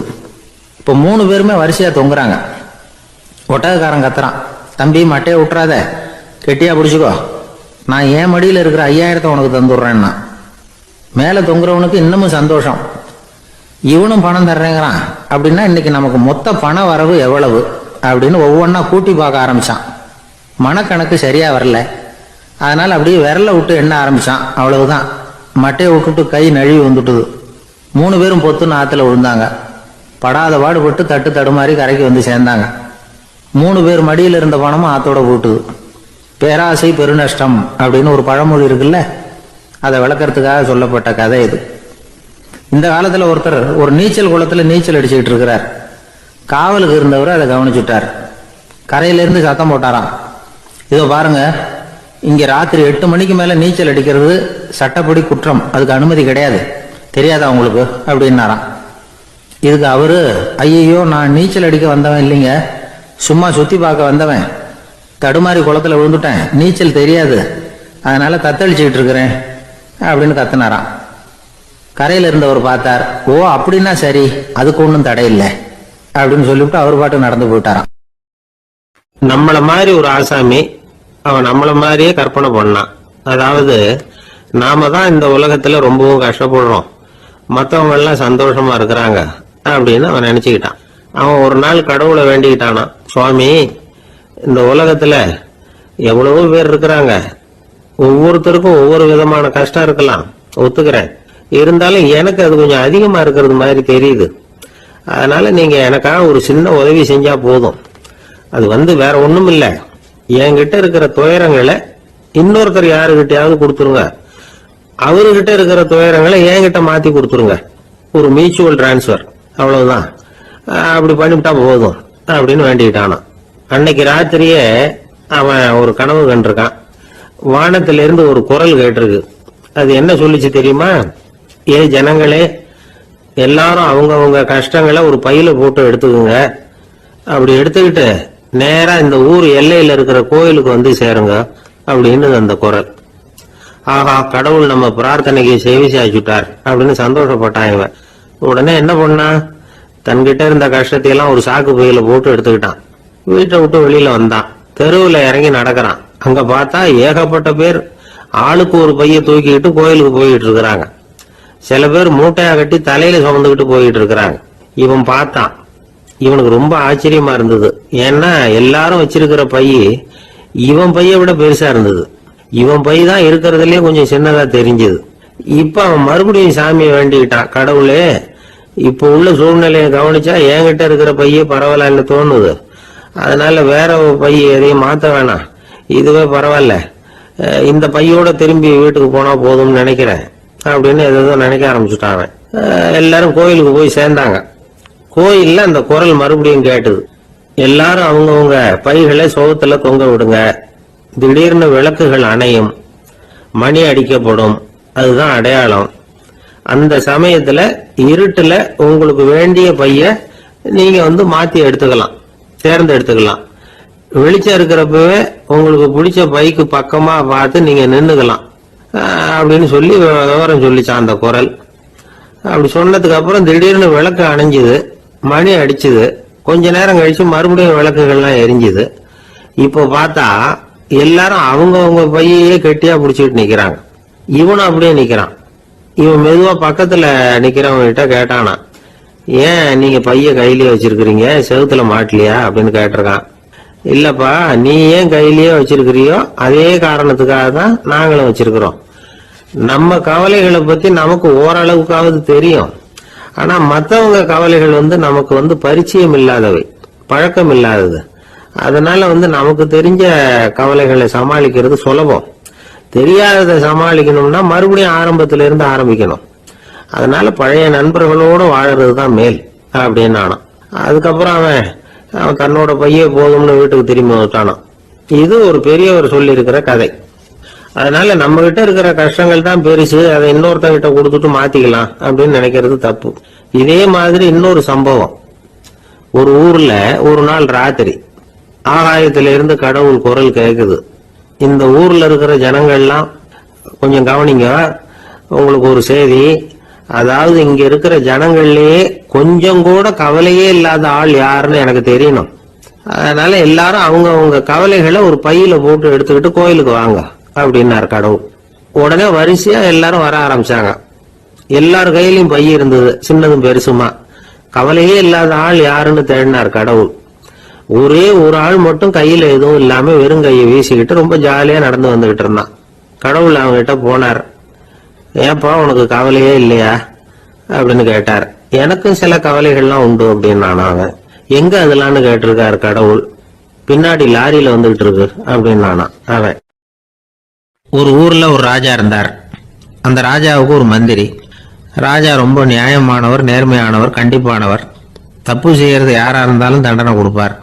வேண்டியவங்களுக்கு ஒரு நியாயம், வேண்டாதவங்களுக்கு ஒரு நியாயம்ங்கிறதெல்லாம் அவர்கிட்ட கிடையாது. ஒரு சமயம் அரசவையில அந்த அமைச்சரே விதிமுறைகளுக்கு புறம்பா ஏதோ நடந்துகிட்டு இருக்கார். மன்னருக்கு கோபம் வந்துட்டுது. உடனே அந்த அமைச்சரை கிட்டத்துல கூப்பிட்டு அவர் கன்னத்துல ஓங்கி ஒரு அறை கொடுத்துட்டாராம். உடனே அந்த அமைச்சர் என்ன பண்ணார் தெரியுமா, நேரா போனார். அங்க நின்றுகிட்டு இருந்த இன்னொருத்தர் கன்னத்துல ஓங்கி அரைஞ்சார். அறை வாங்கினவர் திகைச்சு போயிட்டார். இவர் ஏன் நம்மள அரைகிறார் அப்படின்னு யோசனை பண்ணார். மன்னரும் திகைச்சு போயிட்டார். நாம இவரை அரைஞ்சா அதுக்காக இவரு போய் இன்னொருத்தர் அரையணுமா அப்படின்னு யோசனை பண்ணார். அவர் இவருக்கு என்ன பைத்தியமானு கூட நினைக்க ஆரம்பிச்சுட்டார். ஆனா என்ன ஆச்சுன்னா, அப்புறம் அமைச்சர் அவர் கவனிச்சுக்கிட்டு இருந்தாரா, அவர் இன்னொருத்தர் அரைஞ்சார் இல்லையா, அந்த அறை வாங்கின ஆசாமியை பார்த்து கத்திக்கிட்டு இருந்தார். யாரு? அமைச்சர். ஏன்பா, என்கிட்ட அறைய வாங்கிட்டு இப்படி விவரம் இல்லாம நின்றுட்டு இருக்கிறிய, நான் உனக்கு கொடுத்ததை நீ வேற யாருகிட்டயாவது கொடுத்துரு அப்படின்னார். உடனே அந்த ஆள் பார்த்தான். தனக்கு அடுத்தபடியா நின்றுகிட்டு இருந்தவன ஓங்கி ஒரு அறை அரைஞ்சான். அவன் கண்ணத்தை தடவிட்டே யோசனை பண்ணான். இது ஏதோ புரிஞ்சுக்கிட்ட மாதிரி அடுத்தாப்புல நின்றுட்டு இருந்தவன அரைஞ்சான். இப்படி இந்த அறை மாறி மாறி போயிட்டே இருக்குது. ஊரு பூரா பிரயாணம் பண்ண ஆரம்பிச்சுட்டுது. அன்னைக்கு ராத்திரி அந்த ராஜா படுக்கிறதுக்காக போனார். அந்த நேரம் பார்த்து அவர் கண்ணத்துல பலார்னு ஒரு அறை விழுந்தது. நம்மளே அரையிறது யாரு அப்படின்னு அதிர்ச்சியோட மன்னர் திரும்பி பாக்குறாரு. அரைஞ்சது அவரோட மனைவி. என்னாச்சு உனக்குன்னு கத்துனார் ராஜா. உங்களுக்கு தெரியாதா, ஊரு பூரா ஒருத்தர் மாத்தி ஒருத்தர் மூலமா இந்த அறை பிரயாணம் பண்ணிட்டு வருது அப்படின்னாங்க அந்த அம்மா. அப்படின்னா ஆரம்பிச்ச இடத்துக்கே வந்துட்டுதா அப்படின்னாராம் மன்னர். என்ன சொல்றீங்கன்னு கேட்டிருக்காங்க. இவர் விவரத்தை சொன்னாராம். அப்படின்னா நீங்க ஆரம்பிச்சு வச்ச இந்த விளையாட்டை நான் முடிச்சு வச்சுட்டேன் அப்படின்னாங்களாம் அந்த அம்மா. மறுநாள் காலை மறுபடியும் அரசவை கூடிச்சு அந்த அமைச்சர் மன்னரை பார்த்து கேட்டார், என்ன மகாராஜா, என்கிட்ட கொடுத்ததை திருப்பி வாங்கிட்டீங்களா அப்படின்னாராம். இப்படி நடக்கும்னு நான் எதிர்பார்க்கவே இல்லைன்னார் மன்னர். ஆனா நான் எதிர்பார்த்தேன். அது எங்க போயிட போகுது, ஊர் பூரா சுத்தி கடைசியில உங்ககிட்ட தான் வந்து சேரும் அப்படிங்கறது எனக்கு தெரியும் அப்படின்னாரு அமைச்சர். இந்த கதை வேடிக்கையா இருந்தா கூட இதுல உள்ள கருத்து முக்கியமானது. இந்த உலகத்துல பல கருத்துக்கள் இப்படிதான் மாறி மாறி சுத்தி வந்துகிட்டே இருக்குது. நம்மாலும் ஒருத்தன் தன்னுடைய நண்பன் ஒருத்தனை கடத்தரில் பார்த்தான். உடனே ஓடி போய் பலாருன்னு ஒரு அறை கொடுத்தானா. அவன் கண்ணத்தை தடவிட்டு ஏன்டா என்ன அரைஞ்சேன்னு கேட்டிருக்கான். நீ ஏன்டா என்ன முட்டாள்னு என் மனைவிட்ட போய் சொன்னேன் அப்படின்ட்டு இருக்கான் அவன். உன்னை ஒரு முட்டாள்னு சொன்னதுக்காகவா நீ என்ன அரைஞ்ச அப்படின்னு கேட்டிருக்கான் இவன். டேய், நான் அதுக்காக அறையலப்பா, அது ஒரு பெரிய ரகசியம். நான் முட்டாளுங்கிறது அந்த ரகசியத்தை நீ ஏன் எங்க வீட்டுல போய் சொன்னேன், அதுக்காக தான் அரைஞ்சேன் அப்படின்னு அவன். ஒரு ஊர்ல ஒரு ராஜா இருந்தார். அவர் ஒரு பூனை வளர்த்தார். ரொம்ப செல்லமா அவர் அந்த பூனையை வளர்த்தார். அவர் என்ன பண்ணுவார் தெரியுமா, இரவு நேரத்துல அந்த பூனையோட தலையில ஒரு விளக்க வச்சிருவார். அந்த பூனை ரொம்ப ஜாக்கிரதையா அந்த விளக்கு கீழே விழுந்துடாம பாத்துக்கும். தலையை ஆட்டாம ரொம்ப நிதானமா ராஜா பின்னாடி நடந்து போய்கிட்டே இருக்கும். அந்த விளக்கு வெளிச்சத்துல எல்லா வேலைகளையும் செஞ்சிருவார். கையில ஒரு விளக்க தனியா எடுத்துட்டு போக வேண்டிய அவசியமே இல்லை. விளக்க தூக்கிட்டு போற வேலையை அந்த பூனை பாத்துக்கும். அதனால ராஜாவுக்கு அந்த பூனை மேல ரொம்ப பிரியம். மந்திரிகளை எல்லாம் கூப்பிட்டு அவங்க கிட்ட சொல்லுவார், பாத்தீங்களா இந்த பூனை எவ்வளவு விசுவாசமா நடக்குது, என் பேர்ல எவ்வளவு மரியாதை பாத்தீங்களா அதுக்கு அப்படிம்பார். இதை கேட்டுவிட்டு அங்கிருந்த அமைச்சர்கள் ஒருத்தர் சொன்னார், மன்னா நீங்க சொல்றது சரிதான், இருந்தாலும் இந்த பூனையோட விசுவாசத்தை நாம கொஞ்சம் சோதிச்சு பார்க்க வேண்டியிருக்கு அப்படின்னாராம். சரி, உங்க ஆசையை ஏன் கெடுக்கணும், நல்லா சோதிச்சு பாருங்க அப்படின்னு சொல்லிவிட்டார் ராஜா. உடனே அந்த அமைச்சர் என்ன பண்ணார் தெரியுமா, எங்கேயோ புறப்பட்டு போனார். ஒரு 5-6 எலிகளை பிடிச்சிட்டு வந்தார். அரண்மனையில் ராஜா ஏதோ வேலை பார்த்துக்கிட்டு இருக்கிறாரு. பக்கத்துல அந்த பூனை ரொம்ப பணிவா நின்றுகிட்டு இருக்குது. அது தலையில விளக்கு எரிஞ்சுக்கிட்டு இருக்கு. அமைச்சர் தான் பிடிச்சிட்டு வந்த எலிகளை அந்த பூனை பார்வையில படுறது மாதிரி எதிரில் விட்டார். அந்த எலிகள்லாம் அங்கேயும் இங்கேயும் ஓட ஆரம்பிச்சுது. அதை பார்த்தது பூனை. அவ்வளவுதான், தலையில இருக்கிற விளக்க பத்தியும் கவலைப்படல, ராஜாவை பத்தியும் கவலைப்படல. ஒரே பாய்ச்சலா பாஞ்சு எலிகளை துரத்த ஆரம்பிச்சுட்டுது. தலையில இருந்த விளக்கு எங்கேயோ போய் விழுந்தது, அணைஞ்சு போச்சு. இருட்டுல ராஜா தடுமாற ஆரம்பிச்சுட்டார். இந்த சமயத்துல அந்த அமைச்சர் மறுபடியும் விளக்க ஏத்தினார். வெளிச்சம் வந்தது. அதுக்கப்புறம் அந்த அமைச்சர் பேசினார், அரசே, பூனையோட விசுவாசத்தை பாத்தீங்களா, எலி அது கண்ணுல படுற வரைக்கும் தான் விசுவாசமா இருந்தது. அது மாதிரி எலிய பார்த்தது எல்லாத்தையும் விட்டுட்டு அதை துரத்த ஆரம்பிச்சுட்டு பாத்தீங்களா. தான் அந்த பூனையை பத்தி நினைச்சது தப்புங்கிறது அதுக்கப்புறம் தான் அந்த ராஜாவுக்கு புரிஞ்சுதான். சரி, இப்ப எதுக்கு இந்த கதையெல்லாம் அப்படிங்கிறீங்களா, இந்த பூனை மாதிரி தான் நம்ம மனசும். மனசை எவ்வளவுதான் பயிற்சி கொடுத்து பக்குவமா வச்சிருந்தாலும் பார்க்கறதுக்கு பரமசாது மாதிரி தான் இருக்கும். பார்க்க வேண்டியதை பார்த்துட்டுதுன்னா பாஞ்சிரும். இந்த பூனை மாதிரி புலன் இன்ப பொருள்கள் கிட்டாத வரைக்கும் மனம் அடங்கி இருக்கிறது மாதிரி தான் தெரியும். கொஞ்சம் வாய்ப்பு கிடைச்சாலும் அது குதிக்க ஆரம்பிச்சிரும், தப்பு பண்ண ஆரம்பிச்சிரும். பெரிய பெரிய முனிவர்கள் வாழ்க்கையில நடந்த வீழ்ச்சி இதை தான் நிரூபிக்குது. புலன்களின் ஆற்றல் அதிகம். அதனால மனக்கட்டுப்பாடு பயிற்சிகள்ல ரொம்ப எச்சரிக்கையா இருக்கணுங்கிறார் சுவாமி சிவானந்தர். மது பழக்கத்தையே விட்டுட்டேன்னு உறுதியா இருப்பான். கடை கண்ணுல பட்டுவிட்டதுன்னா கால் அவனை கேட்காமலே இழுத்துட்டு உள்ள போயிடும். இதுதான் மனசுங்கிறது. அதுதான் அந்த ராஜா வளர்த்த பூனை. நம்மால் ஒருத்தன் அந்த ராஜா பூனை தலையில விளக்க வச்சது மாதிரி இவன் தன்னுடைய தலையிலேயே ஒரு விளக்க ஏற்றி வச்சுக்கிட்டு என்னத்தையும் தேட ஆரம்பிச்சான். தேடிட்டு இருக்கிறான். தலையை ஆட்டாம நிதானமா நடந்து ரொம்ப நேரமா தேடிட்டு இருக்கிறான். அந்த சமயம் அங்க வந்த ஒருத்தர், என்னத்தை தேடுறீங்கன்னு கேட்டார். அதுதான் மறந்து போச்சு அப்படின்னு இழுத்தான். சரி, கொஞ்சம் இப்படி உட்காருங்க, ஞாபகம் வந்ததும் தேட ஆரம்பிக்கலாம் அப்படின்னாரு அவரு. இவன் கொஞ்ச நேரம் உட்காந்து யோசிச்சான். அப்புறம் திடீர்னு எழுந்திரிச்சான். ஞாபகம் வந்துட்டுதுன்னா. என்னன்னு கேட்டார். எங்க வீட்டுல இருந்த விளக்க எங்க வச்சேன்னு தெரியல, அதுதான் தேடிட்டு இருக்கிறேன், ஏத்தி வைக்கலாம்னு பாக்குறேன் அப்படின்னா. வாழ்க்கையில சில சந்தர்ப்பங்கள்ல நாம சில அவமானங்களை சந்திச்சே தீர வேண்டியிருக்கு. என்ன பண்றது, காலம் அப்படி. அவமானப்படுறவங்க உடனே அடங்கி போயிடுறது தான் உலக வழக்கம். அவமானப்பட்டா உடனே சீறி எழறவங்களும் உண்டு. ஆனா அதையே ஒரு சவாலா எடுத்துக்கிட்டு முன்னுக்கு வர்றவங்களும் சில பேர் இருக்கிறாங்க. அவங்க ரொம்ப அபூர்வம். இன்னைக்கு மனோதத்துவ நிபுணர்கள்லாம் என்ன சொல்றாங்க தெரியுமா? அவமானப்பட்டுட்டா உடனே அடங்கி போயிடக்கூடாதான். அதையே ஒரு சவாலா எடுத்துக்கிட்டு மனசுல ஒரு வைராக்கியத்தோட முயற்சி பண்ணனா வாழ்க்கையில எல்லாரும் முன்னேறலாமா. அவமானம்ங்கிறத நாம வைராக்கியமா மாத்திக்கணும். அதுதான் வெற்றிக்கு வழி. ராமர் இந்த பூமியில பிறந்ததே ஒரு வைராக்கியத்தினால தான் சார் அப்படின்னார் ஒருத்தர். எப்படிங்க அது அப்படின்னு கேட்டேன்.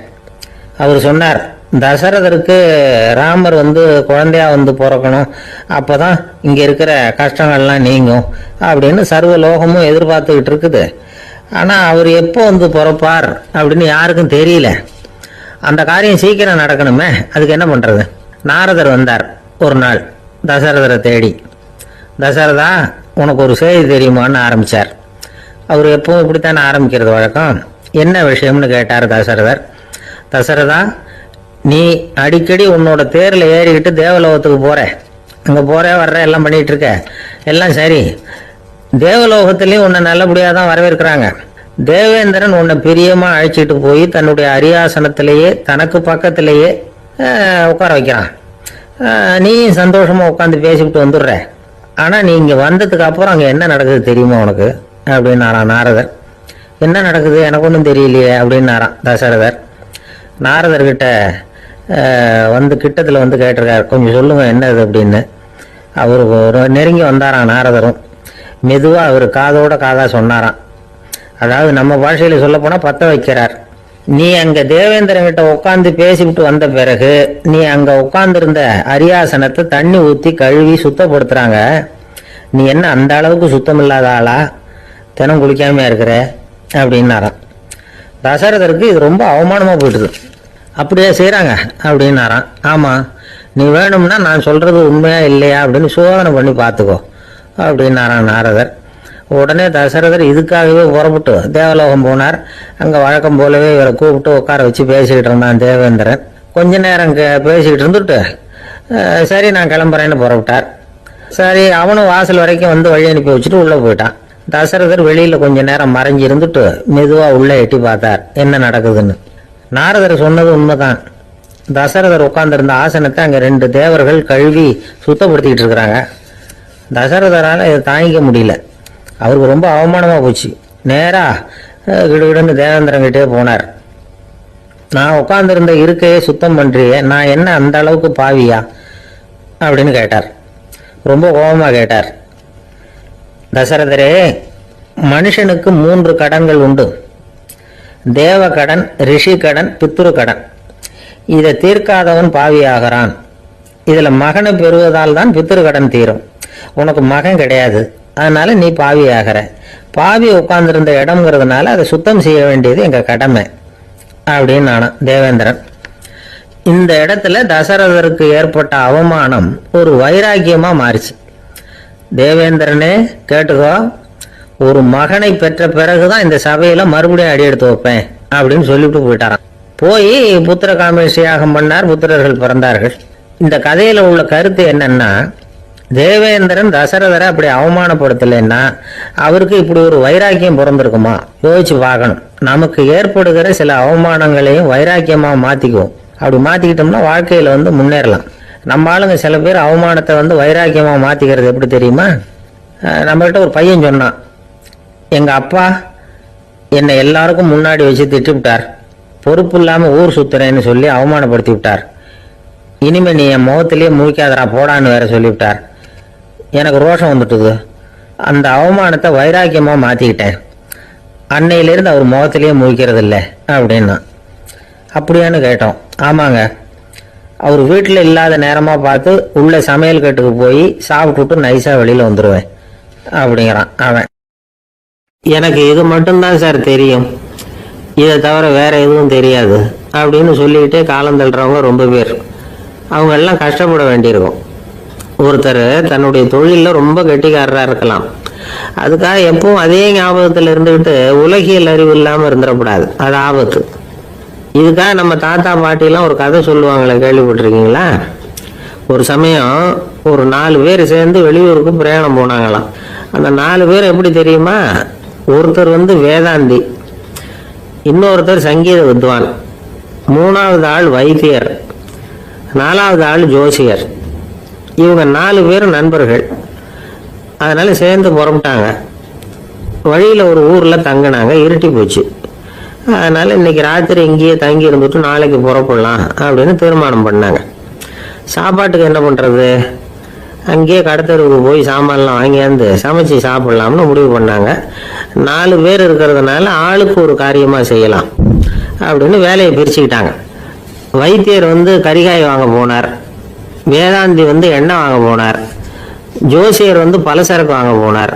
சங்கீத வித்வானுக்கு சமைக்கிற வேலை. எல்லாம் சரி. ஆனால் நடந்தது என்ன தெரியுமா? கடைத்தெருவுக்கு காய்கறி வாங்க போனார்ல வைத்தியர். அங்கே போய் மார்க்கெட்டில் பார்த்தார். ஒவ்வொரு கறிகாயாக எடுத்து பார்த்தார். இது பித்தம், உடம்புக்கு ஒத்துக்காது. இது வாயு, உடம்பு ஒத்துக்காது அப்படின்னு ஒவ்வொன்றா தள்ளினார். கடைசியில் ஒன்றுமே தேரல. வெறுங்கையோட திரும்பி வந்துகிட்டு இருக்கிறார். எண்ணெய் வாங்க போனார வேதாந்தி.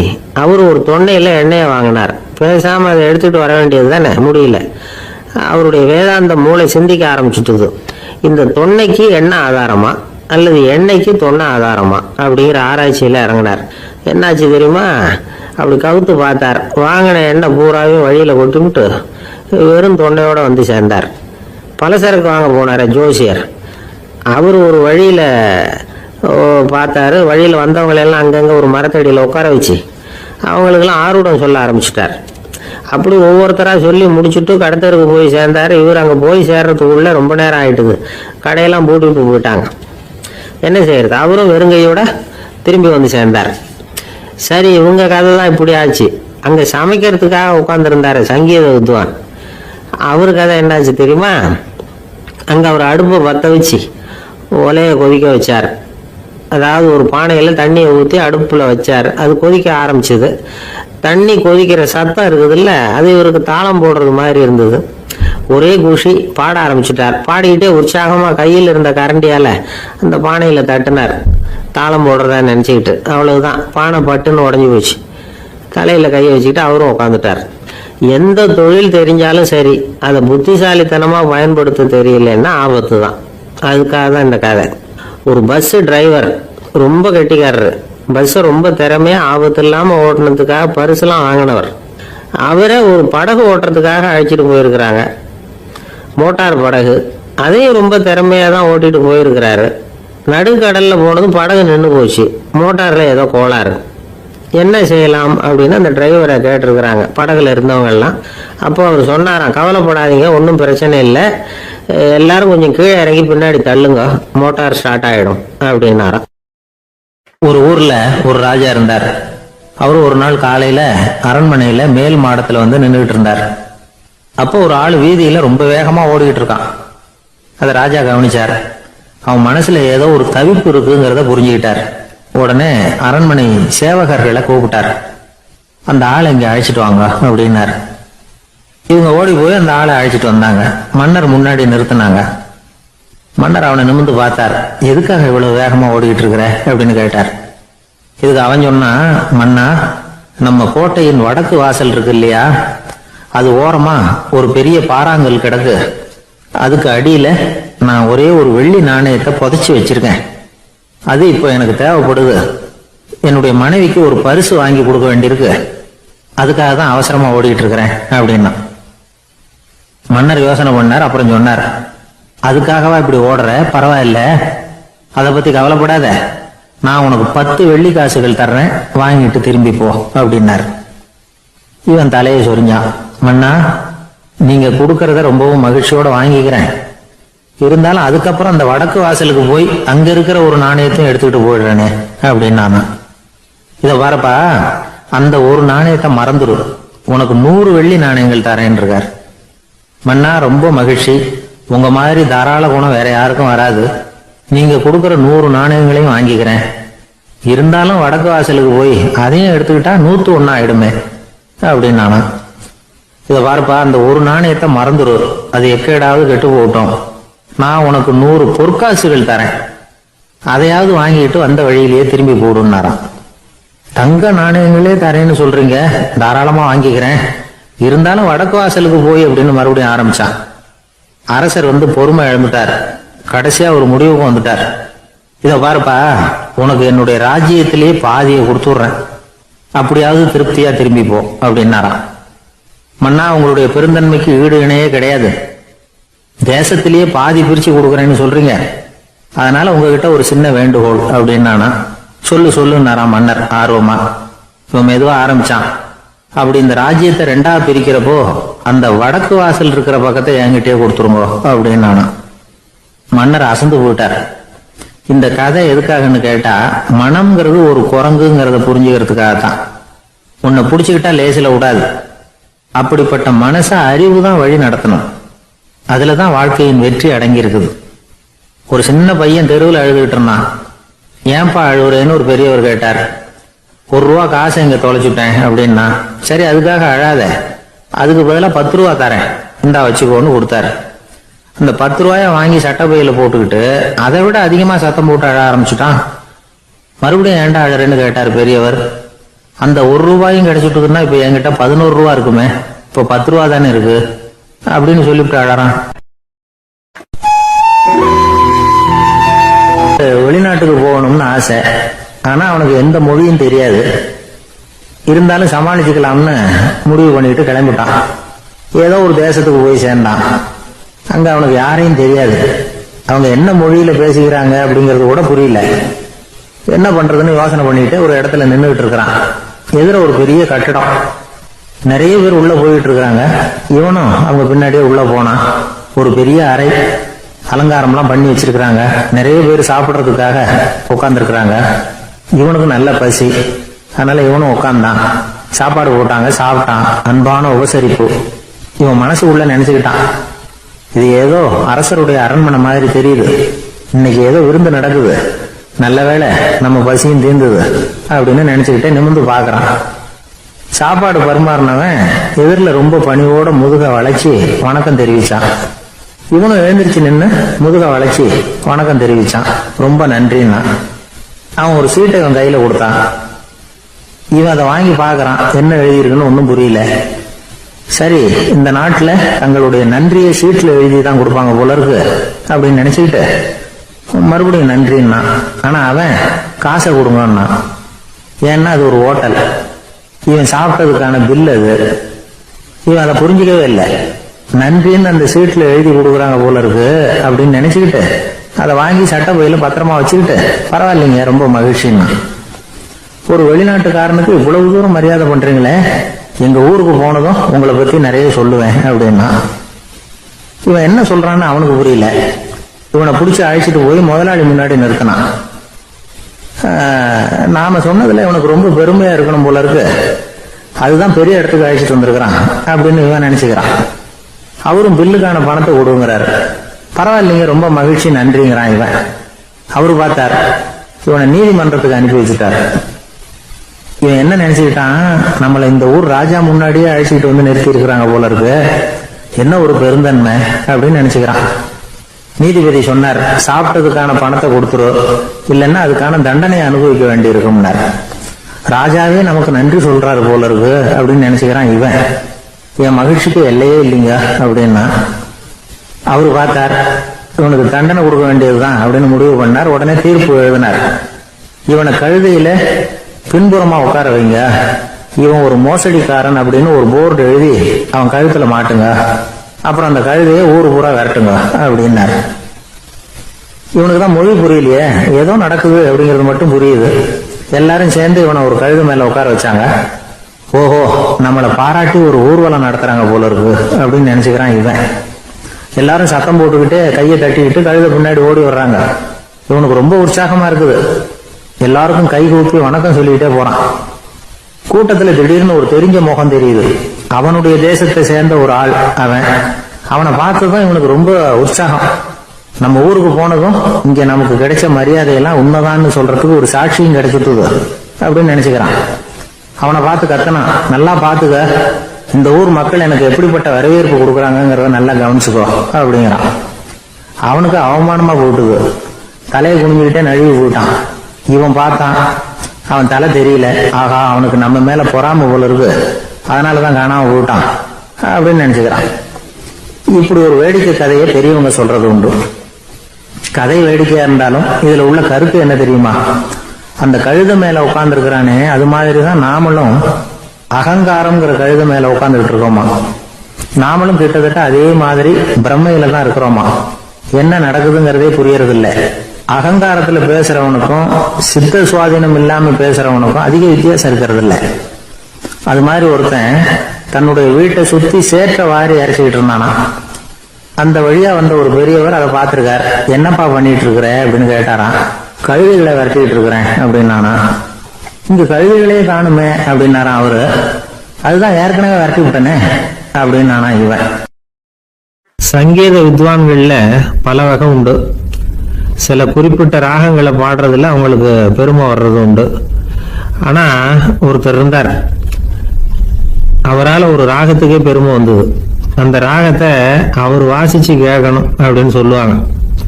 அது என்ன ராகம்னா தோடி ராகம். சரி, அந்த வித்வான் யாருன்னா அவர் தான் திருவாவடுதுறை ராஜரத்னம் பிள்ளை. பேராசிரியர் கல்கி ஒரு சமயம் தம்முடைய பத்திரிகையில எழுதினாராம். அதை அப்படியே படிக்கிறேன் கேளுங்களேன்.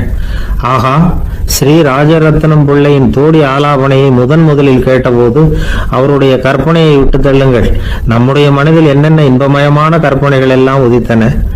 குழந்தை தாயிடம் கொஞ்சம் குரலை கேட்டோம், அன்னை குழந்தையிடம் கொஞ்சம் குரலை கேட்டோம், ரவியும் மன்மதனும் பேசிக்கொண்ட காதல் மொழிகளை கேட்டோம், முருகன் சிவபெருமான் செவிகுளிர மொழிந்த உபதேசத்தை கேட்டோம், கலைமகள் கவியனுக்கு அருளிய ஆசி மொழிகளை கேட்டோம், நாரத முனிவருடைய தம்பூரா சுருதியை கேட்டோம், ராவணன் தன் எலும்பை ஒடித்து வீணையாக செய்து வாசித்த கானத்தை கேட்டோம், கானப் பறவைகளின் கலகல ஒலியை கேட்டோம், கோல குயில்களின் குரல் இனிமையை கேட்டோம். இப்படிலாம் பேராசிரியர் கல்கி விமர்சனம் எழுதியிருக்கிறார். திருவாவடுதுறை ராஜரத்னம் பிள்ளை அவர்களுடைய வாசிப்பை கேட்டுட்டு டி.என். ராஜரத்னம் பிள்ளை இறந்து போனார். அப்போ கவிஞர் கண்ணதாசன் எழுதினார், செவியனில் ஓடி எங்கள் சிந்தையில் ஓடி இந்த புவியெல்லாம் ஓடி நின்பார் பொங்கிய தோடி வேறிங்கு எவரிடம் போகும் ஐய இனி அதை காப்பார் யாவர் அவிந்தனின் சடலத்தோடே அவிந்தது தோடிதானும் அப்படின்னு எழுதினாராம். அந்த அளவுக்கு அவருடைய தோடியை ரசித்தவர்கள் உண்டு. அதே மாதிரி தோடின்னா என்னன்னு தெரியாமலே அவரை ரசித்தவங்களும் அந்த காலத்துல உண்டு. அதாவது ஒரு பெரிய சபையில அவர் வாசிச்சுக்கிட்டு இருக்கிறார். பாதியில ஒரு பெரிய மனுஷன் உள்ள வந்தார். அவர் உடம்புல பட்டு வேஷ்டி, ஜருக, அங்க வஸ்திரம், வாயில வெத்தலை, வாசனை புகையில, காதுல வைரக்கடுக்கன், கழுத்துல தங்க சங்கிலி, கை விரல் பூரா மோதிரம், கையில ஒரு வெள்ளி வெத்தலை பூட்டி, உதவிக்கு 2 பேர் பக்கத்துல. இவ்வளவு பந்தாவோட வரார் கச்சேரி கேட்கறதுக்கு. இப்படி வந்தவர் முதல் வரிசையில உட்கார்ந்தார். வித்வான் வாசிச்சு முடிச்சதும் இவர் அவரை பார்த்து, ஐயா, நீங்க தோடி வாசிக்கிறதுல ரொம்ப கெட்டிக்காரர்னு கேள்விப்பட்டிருக்கேன், அதை கேட்கறதுக்காக தான் மெனக்கிட்டு வந்திருக்கிறேன், அதை வாசிங்களேன் அப்படின்னாராம் இந்த பெரியவர். ராஜரத்னம் பிள்ளைக்கு ஒன்றும் புரியல. ஏன்னா இதுவரைக்கும் அவர் வாசிச்சுக்கிட்டு இருந்ததே அந்த தோடி ராகத்தை தான். அதை வாசிச்சு முடிச்சதும் அதை வாசிங்களேன்னு இவர் கேட்கிறார். அப்படின்னா இவரோட ஞானம் எப்படிப்பட்டது? இவ்வளவும் கேட்டுட்டு இப்படி கேட்கிறாரே அப்படின்னு அவர் யோசிச்சிருக்கிறார் ராஜரத்னம் பிள்ளை. உடனே என்ன பண்ணாரு தெரியுமா? பக்கத்துல ரொம்ப சாதுவா சுருதி போட்டுக்கிட்டு இருந்த ஒரு முதுகுல ஓங்கி ஒரு குத்து விட்டாராம். அவருக்கு ஒன்றும் புரியல, எதுக்கு நம்மளை அடிக்கிறாரு இவரு, நம்மளை குத்துறாரு வித்வான்னு. அவர் அதிர்ச்சியால இவர் நிமிர்ந்து பார்த்திருக்கார். அப்போ ராஜரத்னம் பிள்ளை சொன்னாராம், ஏய்யா ஐயா பெரிய மனுஷன், என்னுடைய பரம ரசிகர், தோடி ராகம் கேட்கணுங்கிறதுக்காக இவ்வளவு தூரம் வந்திருக்கிறார், முதல் வரிசையில் உட்கார்ந்துருக்கார்.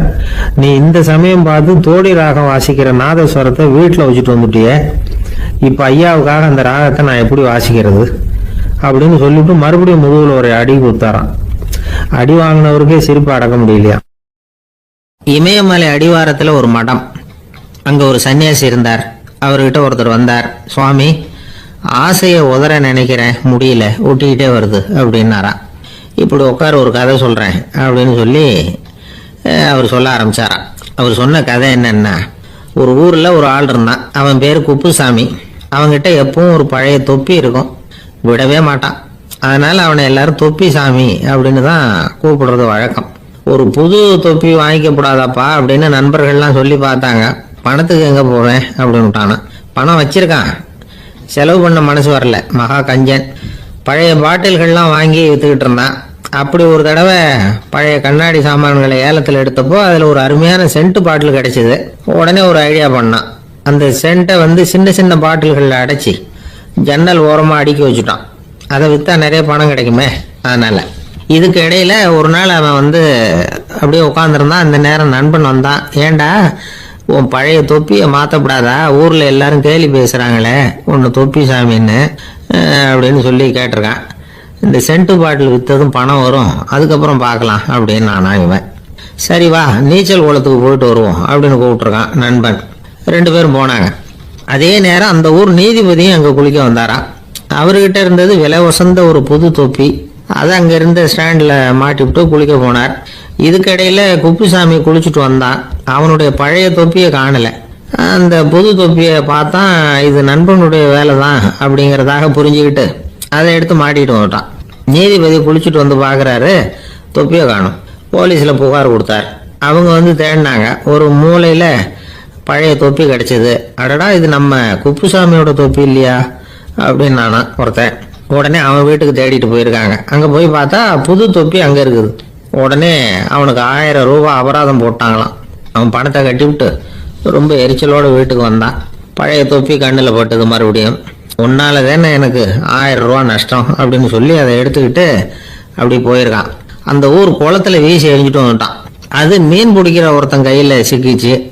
அவன் வர்ற வழியில் அதை எடுத்து வேகமாக வீசி எறிஞ்சான். அது நேராக குப்புசாமி வீட்டு ஜன்னல் வழியாக உள்ளே வந்து இந்த சென்ட்டு பாட்டில்கள் மேலே விழுந்து எல்லாம் உடஞ்சி நொறுங்கி போச்சு. குப்புசாமி பார்த்தான். தோட்டத்தில் ஆழமாக ஒரு குழியை வெட்டினான். அந்த தொப்பியை போட்டான், மூடிவிட்டான். இதை அடுத்த வீட்டுக்காரன் பார்த்தான். ஏதோ புதையல் தான் வச்சிருக்கான் போல இருக்குன்னு நினைச்சான். போலீஸில் போய் புகார் கொடுத்துட்டான். மறுபடியும் போலீஸ் குழியை தோண்டினாங்க. பழைய தொப்பி மறுபடியும் வெளியில் வந்தது. எல்லாரும் சிரிக்கிறாங்க. அன்னைக்கு ராத்திரியே அந்த தொப்பியை எடுத்துக்கிட்டு நேராக புறப்பட்டான். ஒரு கல்லில் அதை சேர்த்து கட்டி குடிநீர் தொட்டி இருக்கும்ல அதில் போட்டுட்டு வந்துட்டான். இனிமேல் என்ன பண்ணும் பார்ப்போம்னு. ஒரு நாள் திடீர்னு குழாயெல்லாம் அடைபட்டு போச்சு. மாநகராட்சி அலுவலர்கள் வந்து என்னன்னு பார்த்தா அந்த பழைய தொப்பி குழாயை அடைச்சிக்கிட்டு இருக்குது. இது குப்புசாமியோட தொப்பிங்கிறது தான் எல்லாருக்கும் தெரியுமே. உடனே குடிநீரை வந்து பாழாக்கணத்துக்காக குப்புசாமிக்கு கோர்ட்டு 2500 ரூபாய் அபராதம் போட்டுவிட்டது. அதையும் கட்டிவிட்டு வெளில வந்தான். கடைசியாக முடிவு பண்ணான். ஒரு நெருப்பு ஊச்சியை கிழிச்சான். தொப்பியை கொளுத்தினான். எரிஞ்சது. எடுத்து வெளில எரிஞ்சான். கொஞ்ச நேரத்தில் தீ அணைப்பு படம் வந்துட்டுது. ஆமாம், இவன் எடுத்து எரிஞ்சது வெளியில் விழுந்து வீட்டு ஊரே பற்றிக்கிட்டு எரிய ஆரம்பிச்சுட்டுது. அவனோட பணத்தாசையும் அதோட சேர்ந்து எரிஞ்சு போச்சான். இப்படி ஒரு கதை. இந்த கதையை சொல்லி முடிச்சார் அந்த இமயமலை அடிவாரத்தில் இருந்த சன்னியாசி. இப்போ அந்த குப்புசாமி எங்கே இருக்கிறான்னு கேட்டார் எதிரில் இருந்தவர். இதோ உன் எதிரிலே இருக்கிறான், நான் தான் அந்த குப்புசாமி அப்படின்னாரான் அந்த சன்னியாசி. அந்த குப்புசாமி கிட்ட இருந்தது மாதிரி ஒரு பழைய தொப்பி நம்ம ஒவ்வொருத்தர்கிட்டையும் உண்டு. அதை எப்படி தொலைக்கிறதுன்னு தெரியாமல் தடுமாறிக்கிட்டு இருக்கிறோம். அது என்ன தொப்பிங்கிறீங்களா? அதுதான் நம்மை சூழ்ந்திருக்கிற மாயை அப்படிங்கிறார் சுவாமி சின்மயானந்தர். மெய்ஞானம் கிடைக்கிறப்போ மாயை வந்து எரிஞ்சு போகும் அப்படிங்கிறது அவருடைய கருத்து. நம்மால் ஒருத்தர் வேகமாக ஓடி வந்தார். காலில் மாட்டியிருந்த பழைய செருப்பு 2 ஆவேசமாக தூக்கி ஒரு கிணத்துல போட்டுட்டு வெறுங்காலோட நடந்து வந்துகிட்டு இருக்கிறார்.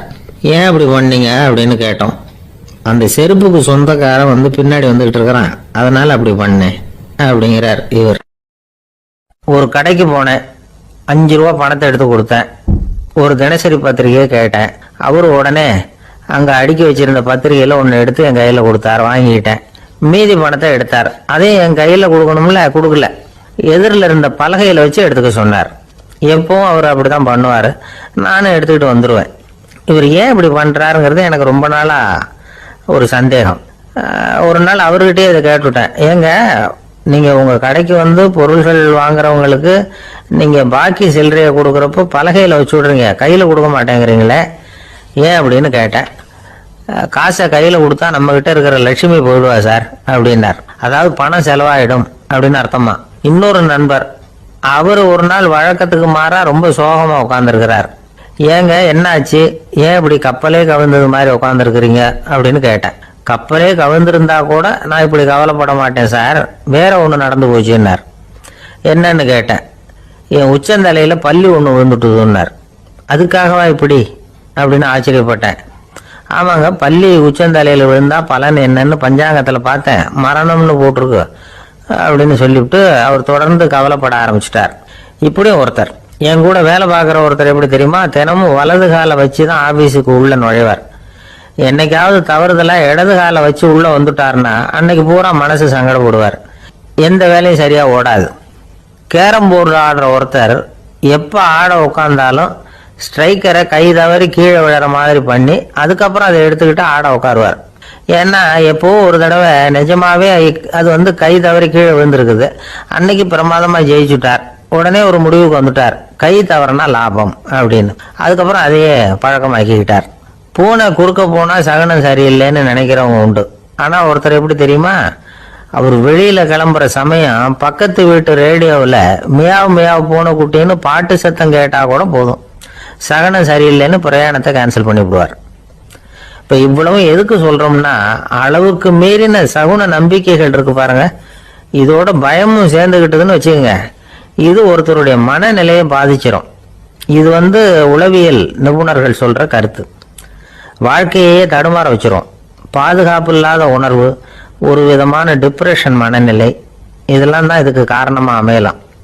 சில பேர் காய்கறி நறுக்க கத்திய கையில் எடுத்தா கூட நேரம் சரியா இருக்கா அப்படின்னு பார்த்துட்டு தான் வேலையை ஆரம்பிக்கிறது வழக்கம். அறிவு தான் மனசுக்கு வாத்தியாரா இருக்கணும், அப்பதான் வாழ்க்கை நிம்மதியா இருக்கும். அறிவு மனசு சொல்றபடியெல்லாம் கேட்க ஆரம்பிச்சுட்டுதுன்னா இடைஞ்சல் தான். ஒருத்தருக்கு 7ஆம் நம்பர் தான் ராசியான நம்பரா, 7ஆம் தேதி தான் எந்த காரியத்தையும் ஆரம்பிப்பாராம். 7 எழுத்து வர்றது மாதிரி பேரை மாற்றி வச்சுக்கிட்டார். 7 மணிக்கு தான் தினமும் எழுந்திருப்பார். 7ஆம் நம்பர் வீட்டில் தான் குடியிருக்கார். கல்யாணம் கூட 7ஆம் தேதி தான் பண்ணிக்கிட்டார். அவர் ஒரு நாள் குதிரை பந்தயத்துக்கு போனாராம். குதிரையோட பேரையெல்லாம் பார்த்தார். ஒரு குதிரையோட பேர் 7 எழுத்துல அமைஞ்சிருந்தது. 7 தானே இவருக்கு அதிர்ஷ்ட நம்பர். அதனால உடனே அது பேர்ல பணத்தை கட்டினார். பந்தயம் நடந்தது. என்ன சார் ஆச்சுன்னு கேட்டாங்க.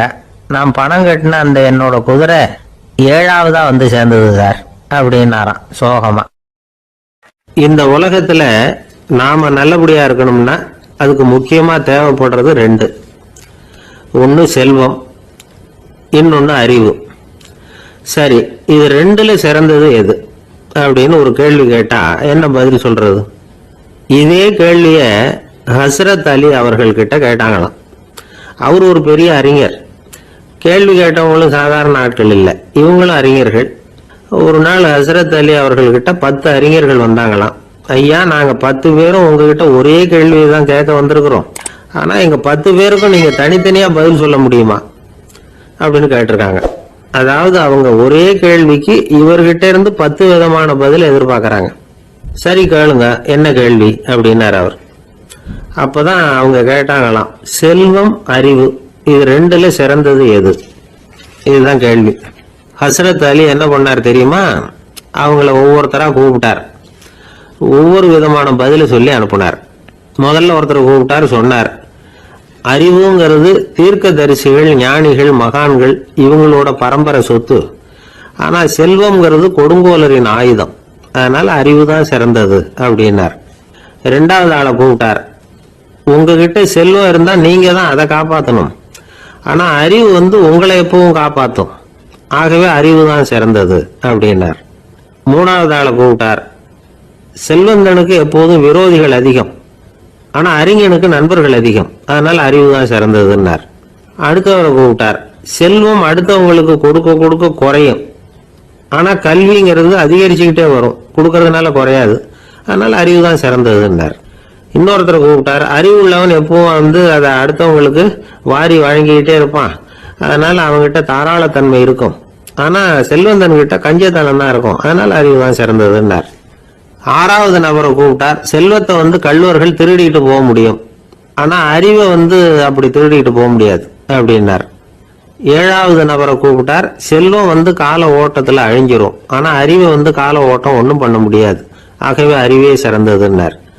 8வது ஆளை கூப்பிட்டு சொன்னார், செல்வத்துக்கு எப்பவும் எல்லை உண்டு, நிறை உண்டு, அளவு உண்டு, கணக்கு உண்டு. ஆனா அறிவுக்கு அப்படிப்பட்ட எல்லை எதுவும் கிடையாது, அதனால அதுதான் சிறந்ததுன்னார். அடுத்தவனை கூப்பிட்டார். செல்வம் உள்ளத்துல உள்ள ஒளியை போக்கிவிடும், இருட்டை உண்டாக்கிவிடும், விருந்த மனப்பான்மையை குறுகலாக்கிவிடும். ஆனா அறிவு அப்படி இல்லை, இருண்ட உள்ளத்துல ஒளியை பாய்ச்சி அதை விசாலப்படுத்துது, அதுதான் சிறந்ததுன்னார். கடைசியா 10வது நபரை கூப்பிட்டார். செல்வம் மனசுல செருக்கை உண்டாக்குது, ஆணவத்தை ஏற்படுத்துது, அதனால நானே கடவுள்னு நினைக்கிற அளவுக்கு மனுஷனை தாழ்த்தி விடுது. ஆனா அறிவு பணிவையும் பண்பாட்டையும் வளர்க்குது, அதனால அறிவு தான் சிறந்ததுன்னார். ஆக இப்படி 10 பேருக்கும் 10 விதமா பதில் சொன்னது மூலமா ஹஸ்ரத் அலி அவர்கள் அறிவுதான் செல்வத்தை விட சிறந்தது அப்படிங்கிறதுக்கு 10 காரணங்களை சுட்டி காட்டியிருக்கார். அந்த அறிஞர் 10 பேர் கேட்ட ஒரே கேள்விக்கு 10 பதில் சொன்னார். நமக்கு வேண்டிய ஒருத்தர் 10 பேர் கேட்ட கேள்விக்கு ஒரே பதில சொல்லி சமாளிச்சார். கேள்வி என்ன தெரியுமா? என்கிட்ட வாங்கின கடனை எப்பயா திருப்பி கொடுக்க போற? இதுதான் அந்த 10 பேரும் கேட்ட ஒரே கேள்வி. இந்த மாசம் 26ஆம் தேதி தந்துடுறேன் அப்படிங்கிற ஒரே பதில சொல்லி அவ்வளவு பேரையும் இவர் அனுப்பி வச்சுட்டாராம். எல்லாரும் போனதுக்கு அப்புறம் இவரை தனியா கூப்பிட்டு கேட்டிருக்கிறாங்க. அது என்ன சார் கணக்கு 26ஆம் தேதி அன்னைக்கு என்ன அதிசயம் நடக்க போகுது அப்படின்னு கேட்டிருக்காங்க. அதிசயம் அன்னைக்கு இல்ல, அதுக்கு முத நாளே நடக்க போகுதுன்னாராம். விவரமா சொல்லுங்கன்னு இருக்காங்க. வேற ஒண்ணும் இல்லைங்க, 26ஆம் தேதி தானே எல்லாரையும் வர சொல்லி இருக்கிறேன், அதுக்கு முத நாளே நான் புறப்பட்டு தலைமறைவாயிட போறேன் அப்படின்னாராம். ரொம்ப பெருமையா. ஒரு இலக்கிய கூட்டம் ஏற்பாடு பண்ணிருக்கிறோம், நீங்க அவசியம் வந்து அதுல பேசணும் அப்படின்னு கேட்டுக்கிட்டார் ஒருத்தர். வேணாங்க, 4 பேருக்கு முன்னாடி வந்து நிக்கிறதுன்னா எனக்கு ரொம்ப கூச்சமா இருக்கும் அப்படின்னாரு இவரு. ஏன் சார் இன்னமும் குழந்தை மாதிரி கூச்சப்படுறீங்களே அப்படின்னாரு அவர் ஒரு மாதிரியா சமாளிச்சு அனுப்பி வச்சுட்டு அதுக்கப்புறம் அதை பத்தி இவர் யோசிச்சு பார்த்திருக்கார். சில நிபுணர்கள் எழுதியிருக்கிறத படிச்சும் பார்த்திருக்கிறார். மனோதத்துவ நிபுணர்கள் என்ன சொல்றாங்க தெரியுமா? 10% 20% குழந்தைகள் பிறக்கிறப்பவே கூச்ச சுபாவம் கொண்டதா தான் இருக்குதான்.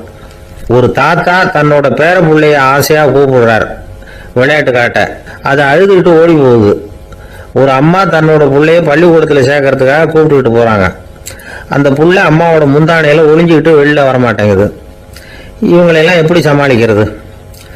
குழந்தைகளோட கூச்ச சுபாவத்தை போக்குறது எப்படி? இதுக்கு நிபுணர்கள் சில யோசனைகளை சொல்லி இருக்கிறாங்க. மற்றவங்களுக்கு முன்னாடி என் பையனுக்கு கூச்சம் ரொம்ப அதிகம் சார், மற்றவங்க பார்த்தா ரொம்ப வெக்கப்படுறான், இப்படி சொல்ற அப்பாக்கள் உண்டு.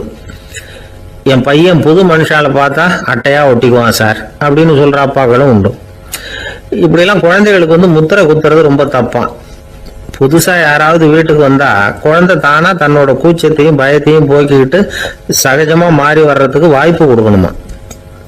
ஒரு கூட்டத்துக்கோ அல்லது சொந்தக்காரங்க கல்யாணத்துக்கோ குழந்தைய அழைச்சிட்டு போறீங்க, அங்க போய் கட்டாயப்படுத்தி குழந்தைய மற்றவங்க கிட்ட பேச சொல்லக்கூடாது. சில சமயம் குழந்தை தானா தன்னுடைய கூச்ச சுபாவத்தை விட்டு பேசுறதுக்கு முன் வந்தா அதை பாராட்டணும். குழந்தை கலகலப்பு இல்லாம மௌனமா இருந்ததுன்னா அதையும் கண்டுக்க கூடாது. குழந்தை பேச ஆரம்பிச்சா அதை ஆர்வத்தோட கவனிக்க தெரியணும். கலந்து உரையாடுற பழக்கத்தை வீட்லயே ஆரம்பிக்கலாம். கேட்டதுக்கு பதில் சொல் அப்படின்னு நீங்க அதிகாரம் பண்ணிட்டு இருக்க கூடாது. அது வந்து குழந்தைக்கு பேசுற சந்தர்ப்பத்தை குறைச்சிருமா. இப்ப நாம அதிகாரம் பண்ணா கேலி செய்யற பழக்கம் குழந்தைகளை வந்து ரொம்ப பாதிச்சிருமா.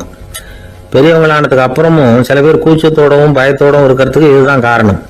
சின்ன வயசுல அவங்க எல்லாம் ஏதாவது கேலிக்கு ஆளாகி இருப்பாங்க. 2வது குழந்தை மூத்த குழந்தைய வந்து கேலிக்கு ஆளாகிற சந்தர்ப்பங்களை கண்டு கேலி பண்ணினா அது இளம் நெஞ்சங்களை விட்டு நீங்கிறதே இல்லையா. எப்பவும் குழந்தையோட நடை உடை பாவனைகளை பத்தி சொல்லிக்கிட்டே இருக்கக்கூடாதான். அதுவே கூச்ச சுபாவத்தை கொண்டுட்டு வந்துருமா. அப்பா எங்கன்னு யாராவது கேட்டா இது மாதிரி இந்த காரியத்துக்காக வெளியில போயிருக்கார், இத்தனை மணிக்கு திரும்பி வருவார் அப்படின்னு சொல்ற அளவுக்கு குழந்தைகளை வந்து பழக்கப்படுத்தி வைக்கணும். போன்லயே யாராவது விசாரிச்சா கூட இது மாதிரி பதில் சொல்லு அப்படின்னு சொல்லணும். சின்ன சின்ன மீட்டிங்ல 4 வார்த்தை பேச தயார் பண்ணலாம். ஒரு கடையிலயோ அல்லது ஹோட்டல்லையோ ஏதாவது விவரம் கேட்கணும்னா உங்க குழந்தைய தைரியமா அனுப்புங்க. குழந்தைகள் பணிவாகவும் பொறுமையாகவும் விவரம் கேட்கிறப்போ கூச்ச சுபாவம் தானா போயிடும். சின்ன வயசுலயே இப்படி எல்லாம் பழக்கப்படுத்தினாதான் வருங்காலத்துல தைரியமா இந்த சமுதாயத்துல வாழ முடியும். இல்லைன்னா 60 வயசுலயும் அடுப்பங்கரையை விட்டு வெளில வர்றதுக்கு கூச்சப்பட்டுக்கிட்டு தான் இருக்க வேண்டியிருக்கும். இந்த காலத்து பிள்ளைங்க எவ்வளவோ பரவாயில்ல, எதுக்கும் தயங்குறது இல்லை, கூச்சப்படுறது இல்லை. ஒரு அம்மா அடுப்பங்கரையிலேருந்து சத்தம் போட்டாங்க, டேய் ராமு, தயவு பண்ணி அந்த டிவியை நிறுத்துறா, அந்த பெண்ணோட குரல் மகா மோசம், அடுப்பங்கரையில் இருக்கிற என்னாலேயே அதை சகிச்சுக்க முடியல அப்படின்னாங்களாம். உடனே பையன் கொஞ்சம் கூட தயங்காம பதில் சொல்றான், அம்மா இந்த குரல் டிவியிலிருந்து வரல, எழுத்த விட்டு மாமி தான் இங்க வந்திருக்கிறாங்க, அவங்க தான் இப்ப என்னோட பேசிக்கிட்டு இருக்கிறாங்க அப்படின்னு. வங்க நாவலாசிரியர் சரத் சந்திரர் ஒரு நண்பர் அவர்கிட்ட வந்தார். வழக்கமா எல்லா எழுத்தாளர்கள்கிட்டையும் கேட்கிற ஒரு கேள்வியை கேட்டார். நீங்க எழுத்துத்துறைக்கு வந்தது எப்படி? இதுதான் கேள்வி. அதை தெரிஞ்சு என்ன பிரயோஜனம்னார் சரத் சந்திரர். சும்மா சொல்லுங்களேன், தெரிஞ்சுக்கிறேன் அப்படின்னார் வந்தவர். சரி சொல்றேன்னு ஆரம்பிச்சார். நான் ரங்கூன்ல வேலை பார்த்துக்கிட்டு இருந்தேன். சம்பளம் பத்தல. வேலையும் பார்த்துக்கிட்டு ஒரு பலசரக்கு கடை வைக்கலாம்னு நினைச்சேன். என்னால் மளிகை கடை வச்சு சரியாக நடத்த முடியுமாங்கிற சந்தேகம் என் மனைவிக்கு. அதை சோதனை பண்ணி பார்க்கணுங்கிறதுக்காக சில பொருள்களின் அளவு, அதோட விலை, இப்படி சிலதை சொல்லி எல்லாத்தையும் மனக்கணக்காக கூட்டி போட சொன்னாங்க. என்னால் சரியாக கூட்டி சொல்ல முடியல. உங்களால் மளிகை கடை நடத்த முடியாதுன்னு சொல்லிவிட்டாங்க. உடனே என்ன பண்ணுறது, வேற வழி இல்லை, கதை எழுத ஆரம்பிச்சிட்டேன் அப்படின்னார். கேட்டவருக்கு சிரிப்பு வந்துட்டு தான். சரத் சந்திரர் ஒரு பக்கம் சீரியஸான நாவல்கள், சிறுகதைகள் எழுதியிருந்தாலும் அவருடைய இன்னொரு பக்கம் வேற விதம். நண்பர்கள் கிட்ட பேசும்பொழுதும் சரி, அவர்களுக்கு கடிதங்கள் எழுதும் போதும் சரி, கேலியும் கிண்டலும் நகைச்சுவை உணர்வும் அதிகமா இருக்கும். காந்திஜி ஒரு சமயம் கல்கத்தாவுக்கு வந்திருந்தார். தேசபக்தர்கள் பல பேர் அவர்கிட்ட பேசிக்கிட்டு இருந்தாங்க. அப்போ சரத் சந்திரரும் அங்க இருந்தார். கிரண் சங்கர் ராய் அப்படிங்கிறவரும் அங்க இருந்தார். அவர் சொன்னாராம், காந்திஜியோட பழகிய முதல் வங்காளி நான் தான். போயர் யுத்த காலத்துல இவர் லண்டனுக்கு வந்திருந்தப்போ என்கிட்ட தான் வங்காள மொழி கத்துக்கிட்டார் அப்படின்னாராம். உடனே சரத் சந்திரர் காந்திஜியை பார்த்து, இவர் உங்களுக்கு வங்காள மொழி கத்து கொடுத்தது உண்மைதானா அப்படின்னாராம். ஆமான்னாராம் காந்தி. அதனாலதான் உங்களால வங்காள மொழி கத்துக்க முடியல அப்படின்னாராம். எல்லாரும் சிரிச்சாங்களாம். சரத் சந்திரர் சாம்தாபேர் அப்படிங்கிற கிராமத்துல தங்கி இருந்தார் ஒரு இலக்கிய நிகழ்ச்சியில கலந்துக்கிறதுக்காக. அதுக்காக ஒரு கல்கத்தாவுக்கு போக வேண்டிய சூழ்நிலை. அதுக்காக புறப்பட்டார். அந்த சமயத்துல பின்னாடி இருந்து யாரோ அவரை கூப்பிட்டாங்க. இப்படி கூப்பிட்டவரை பார்த்து இன்னொருத்தர் யாரோ அதட்டி இருக்கிறாங்க. போகிறவரை ஏன் இப்படி கூப்பிடுறீங்க அப்படின்னு. ஏன் கூப்பிட்டா என்னன்னு கேட்டிருக்கார் சரத் சந்திரர். புறப்படுறவங்கள பின்னாடி இருந்து கூப்பிடுறது அபசகனம், போற இடத்துல ஏதாவது ஆபத்து வரலாம் அப்படின்னு அதுக்கு விளக்கம் கொடுத்திருக்கிறார் அவர். உடனே சரத் சந்திரர் சொன்னாராம், இதோ இவங்க என்ன இலக்கிய கூட்டத்துக்கு அழைச்சிட்டு போறாங்களே, இதை விட வேற என்ன ஆபத்து வந்துட போகுது அப்படின்னாராம். இப்படி சரத் சந்திரருக்கு இயல்பாவே நகைச்சுவை உணர்வு உண்டு. அவருடைய நண்பர் ஒருத்தர் வீட்டுக்கு கூப்பிட்டு இருந்தார். அங்க ஒரு கச்சேரிக்கு ஏற்பாடு பண்ணியிருந்தாங்க. சரத் சந்திரருக்கு இயல்பாவே கச்சேரியில நீண்ட ஆலோசனையெல்லாம் கேட்கறதுக்கு பொறுமை இருக்காது.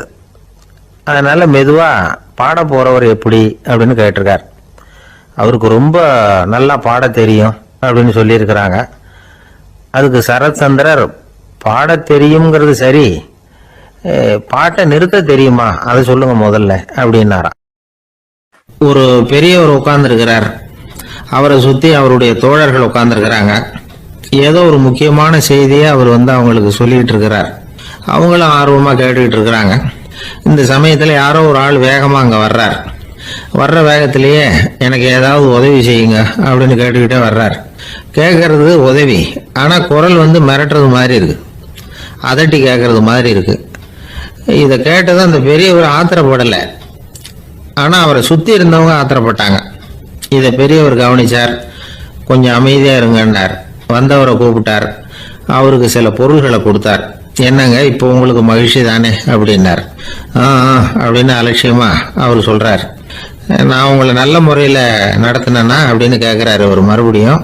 அதெல்லாம் ஒண்ணும் இல்லை அப்படின்னு சொல்லி அவரு சொல்லிட்டு இருக்கிறாரு. குரல்ல கடுமை குறையில.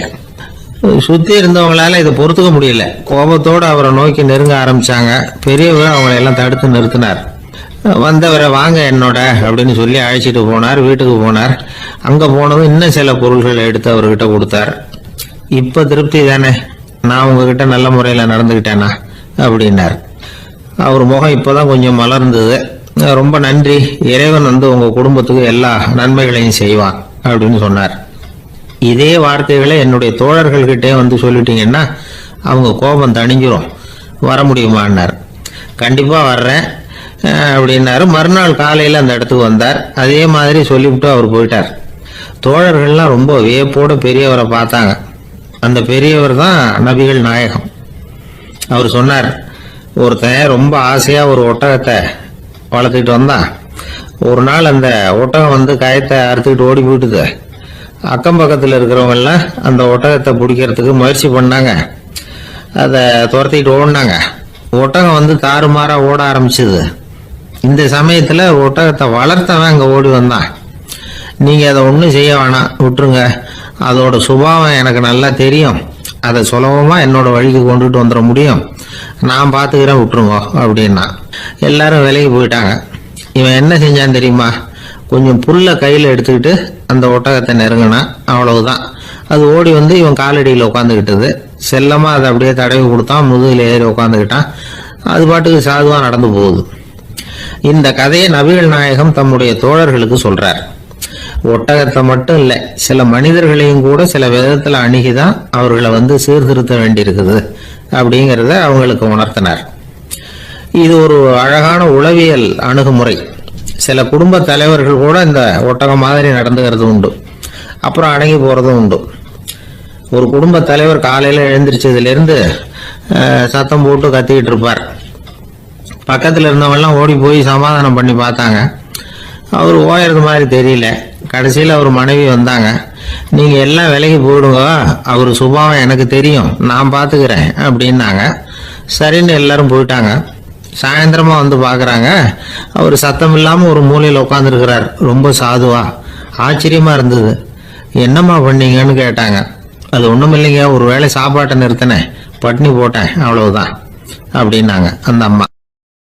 அமெரிக்க ஜனாதிபதி ஆப்ரஹாம் லிங்கன் ஒரு நாள் தன்னோட கோச்சு வண்டியில தலைநகரான வாஷிங்டனுக்கு போயிட்டு இருக்கிறார்.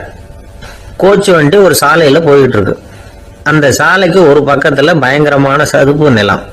சதுப்பு நிலம்னா அது புதைகுழி, புதை மணல்ங்கிறோம்ல, அது மாதிரி. அந்த சதுப்பு நிலத்துல யாராவது மாட்டிக்கிட்டா அவ்வளவுதான், ஆளை கொஞ்சம் கொஞ்சமா உள்ள அமுக்கி விடும், தப்பிச்சு கரையேறது கஷ்டம். அப்படிப்பட்ட நிலம் அது. ஆப்ரஹாம் லிங்கன் ஏதோ ஒரு முக்கியமான அரசாங்க வேலையா போயிட்டு திரும்பி வந்துகிட்டு இருக்கிறார். அதனால அந்த சமயத்துல அவர் விலை வசந்த ஆடைகளை அணிஞ்சிருக்கிறார். அப்படி அவர் அந்த கோச்சு வண்டியில வந்துகிட்டு இருக்கிறாரு. அந்த சமயத்துல ஒரு காட்சி அவர் கண்ணுல போட்டுட்டுது. என்ன தெரியுமா? ரோட்டுக்கு பக்கத்துல இருந்த சதுப்பு நிலத்துல ஒரு இளம் பன்றி குட்டி சிக்கிக்கிட்டு தவிச்சுக்கிட்டு இருக்குது, பரிதாபமா கத்திக்கிட்டு இருக்குது. அதை பார்த்தார் லிங்கன். அவருக்கு என்னவும் மாதிரி ஆயிட்டுது. உடனே வண்டி நிறுத்த சொன்னார், கீழே இறங்கினார். தன்னோட விலை உசந்த ஆடைகளை பத்தி லட்சியம் பண்ணவே இல்லை. தனக்கே ஆபத்து வரலாம்ங்கிறத பத்தியும் கவலைப்படல. தான் ஒரு குடியரசுத் தலைவருங்கிறத பத்தியும் அவர் நினைச்சு பார்க்கல. நேரா அந்த சதுப்பு நிலம் பக்கமா போனாரு. அந்த சேத்துல இறங்கி பன்றிக்குட்டியை காப்பாத்தி கரைக்கு கொண்டுட்டு வந்து சேர்த்துட்டார். அதுக்கப்புறம் நிம்மதியா கோச்சு வண்டியில ஏறி வெள்ள மாளிகைக்கு வந்து சேர்ந்தார். ட்ரெஸ், உடம்பு பூரா சேரு சகதி. பாக்குறவங்களுக்கெல்லாம் ஆச்சரியமா போச்சு. அவங்களுக்கு ஒன்றும் புரியல. இவர் நேரா ட்ரெஸ் மாத்திக்கிறதுக்காக போனாரு. கோச்சு வண்டி ஓட்டிட்டு வந்தவங்க கிட்ட போய் எல்லாரும் கேட்டாங்க, என்ன ஆச்சு அப்படின்னு. அவர் வர்ற வழியில நடந்த விவரத்தை சொன்னார். ஆப்ரஹாம் லிங்கனுடைய இந்த இறக்க குணத்தை எல்லாரும் பாராட்டினாங்களாம், புகழ்ந்தாங்களாம். ஆனா இதுக்கு லிங்கன் என்ன பதில் சொன்னார் தெரியுமா? தயவு பண்ணி இந்த புகழ்ச்சியான பேச்சையெல்லாம் ஒதுக்குங்க, அதெல்லாம் வேணாம். அந்த சின்ன பிராணி சகதியில மாட்டிக்கிட்டு துடிச்சுக்கிட்டு இருந்தது, அதை பார்த்தேன். உடனே என்னுடைய இதயத்துல ஒரு முள்ளு தைச்சது மாதிரி ஒரு உணர்வு. அந்த முள்ளை பிடுங்கி எறிஞ்ச, அவ்வளவுதான். உண்மையில அந்த பிராணிக்கு நான் வந்து உதவனேங்கிறத விட எனக்கு ஏற்பட்ட இன்னலை போக்கிட்டேன் அப்படிங்கறதுதான் உண்மை. அதுதான் பொருத்தம். அப்படி இருக்கிறப்போ இதுல புகழறதுக்கு என்ன இருக்குது அப்படின்னாரு ஆபிரகாம் லிங்கன். எவ்வளவு யதார்த்தமான வார்த்தைகள் பாருங்க. இந்த காலத்துல நம்மளையும் பல பேர் அப்படி உண்டு. நீச்சல் தெரியாத ஒரு ஆளு தண்ணியில இறங்கிட்டான். தண்ணி ஆழம்ங்கிறது அப்புறமா தான் தெரிஞ்சுது. தத்தளிக்க ஆரம்பிச்சுட்டான். வாழ்னு கத்துறான்.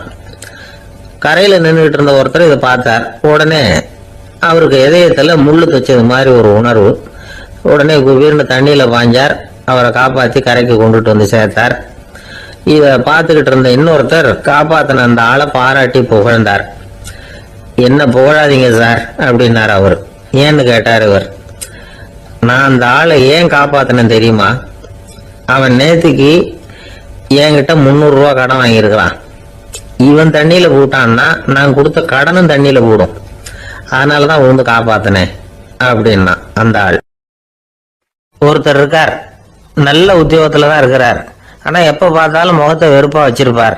அப்படியே வருவார் போவார். ஏன் சார் இப்படி இருக்கிறீங்க அப்படின்னு விசாரிச்சோம். ஏன்டா இந்த வேலைக்கு வந்தோம்னு இருக்கு சார் அப்படின்னார். உங்க வேலை உங்களுக்கு பிடிக்கலையா அப்படின்னு கேட்டோம். இல்லைன்னார். இப்படிப்பட்டவங்க வெற்றிகரமான வாழ்க்கை வாழ முடியாது. இது நிபுணர்கள் கருத்து. வேலையை நேசிக்க தெரிந்தவர்கள் வெற்றி பெறுவார்கள் அப்படிங்கிறாங்க அவங்க. எந்த துறையா இருந்தாலும் சரி, அந்த துறையில வெற்றிகரமா இருக்கிறவங்கள விசாரிச்சு பாருங்க. எனக்கு என்னுடைய வேலை ரொம்ப பிடிக்கும் அப்படின்னு சொல்றவங்களா தான் இருப்பாங்க. அப்படி இருந்தாதான் அது வெற்றிகரமா இருக்க முடியுது அவங்களால. ஒருத்தனுக்கு பிடித்தமான பொழுதுபோக்கே அவனுடைய தொழிலா இருந்துட்டுதுன்னா அவனை மாதிரி கொடுத்து வச்சவன் வேற யாரும் இல்லை அப்படிங்கிறார் பெர்னாட் ஷா. ஒரு தடவை மன்னர் ஹுமாயூன் உயிரை தண்ணீர் முண்டு ஊற்றுகிற தொழிலாளி ஒருத்தர் காப்பாத்தினாராம் அந்த ஹுமாயூன் உயிரை. உடனே மன்னர் கேட்டிருக்காரு, உனக்கு என்ன வேணும்னாலும் கேளு தரேன், உயர் பதவி வேணுமா அப்படின்னு கேட்டாராம். மன்னா, மக்களின் தாகம் தீர்க்கக்கூடிய இந்த பணியை விட உயர்ந்தது உண்டா அப்படின்னாராம் அந்த தொழிலாளி. அவரால் அவருடைய வேலையை நேசிக்க முடிஞ்சது, அதனால மகிழ்ச்சியா இருக்க முடிஞ்சது.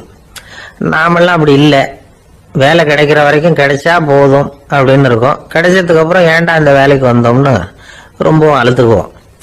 சரி, நாம இருக்கிற இடத்துல நாம வெற்றிகரமா இருக்க வழி உண்டா அப்படின்னா உண்டுன்னு சொல்றாங்க. அதாவது மன இயல் நிபுணர்கள் இருக்கிறாங்க இல்லையா, அவங்க அதுக்கு முக்கியமா 6 வழிகள் சொல்றாங்க. நீங்க ஒரு அலுவலகத்துல வேலை பார்க்கிறவரா அப்படின்னா இதை கேளுங்க. அதாவது உங்க மேல் அதிகாரி எதிர்பார்ப்புக்கு தகுந்த மாதிரி உங்க வேலை இருக்குதா? அப்படி இல்லைன்னா முதல்ல உங்க வேலையின் தரம் உயரணும். உங்களுக்கு மேல கீழே வேலை பார்க்கிற பணியாளர்கள் கிட்ட நல்ல விதமா பழகுறீங்களா? அந்த உறவு முறையில ஏதாவது குறை இருந்தா அதை கண்டுபிடிச்சு சரி பண்ணுங்க. நம்பிக்கைக்கு உரியவர் அப்படின்னு நீங்க பேர் எடுக்கணும். நீங்க எடுக்கிற முடிவு நல்ல முடிவா தான் இருக்கும் அப்படின்னு அடுத்தவங்க சொல்லணும். உங்க தோற்றத்துக்கு முக்கியத்துவம் கொடுங்க. இது மனம் உடல் ரெண்டும் சம்பந்தப்பட்டது. அதனால மனசையும் ஆரோக்கியமா வச்சிருக்கணும்.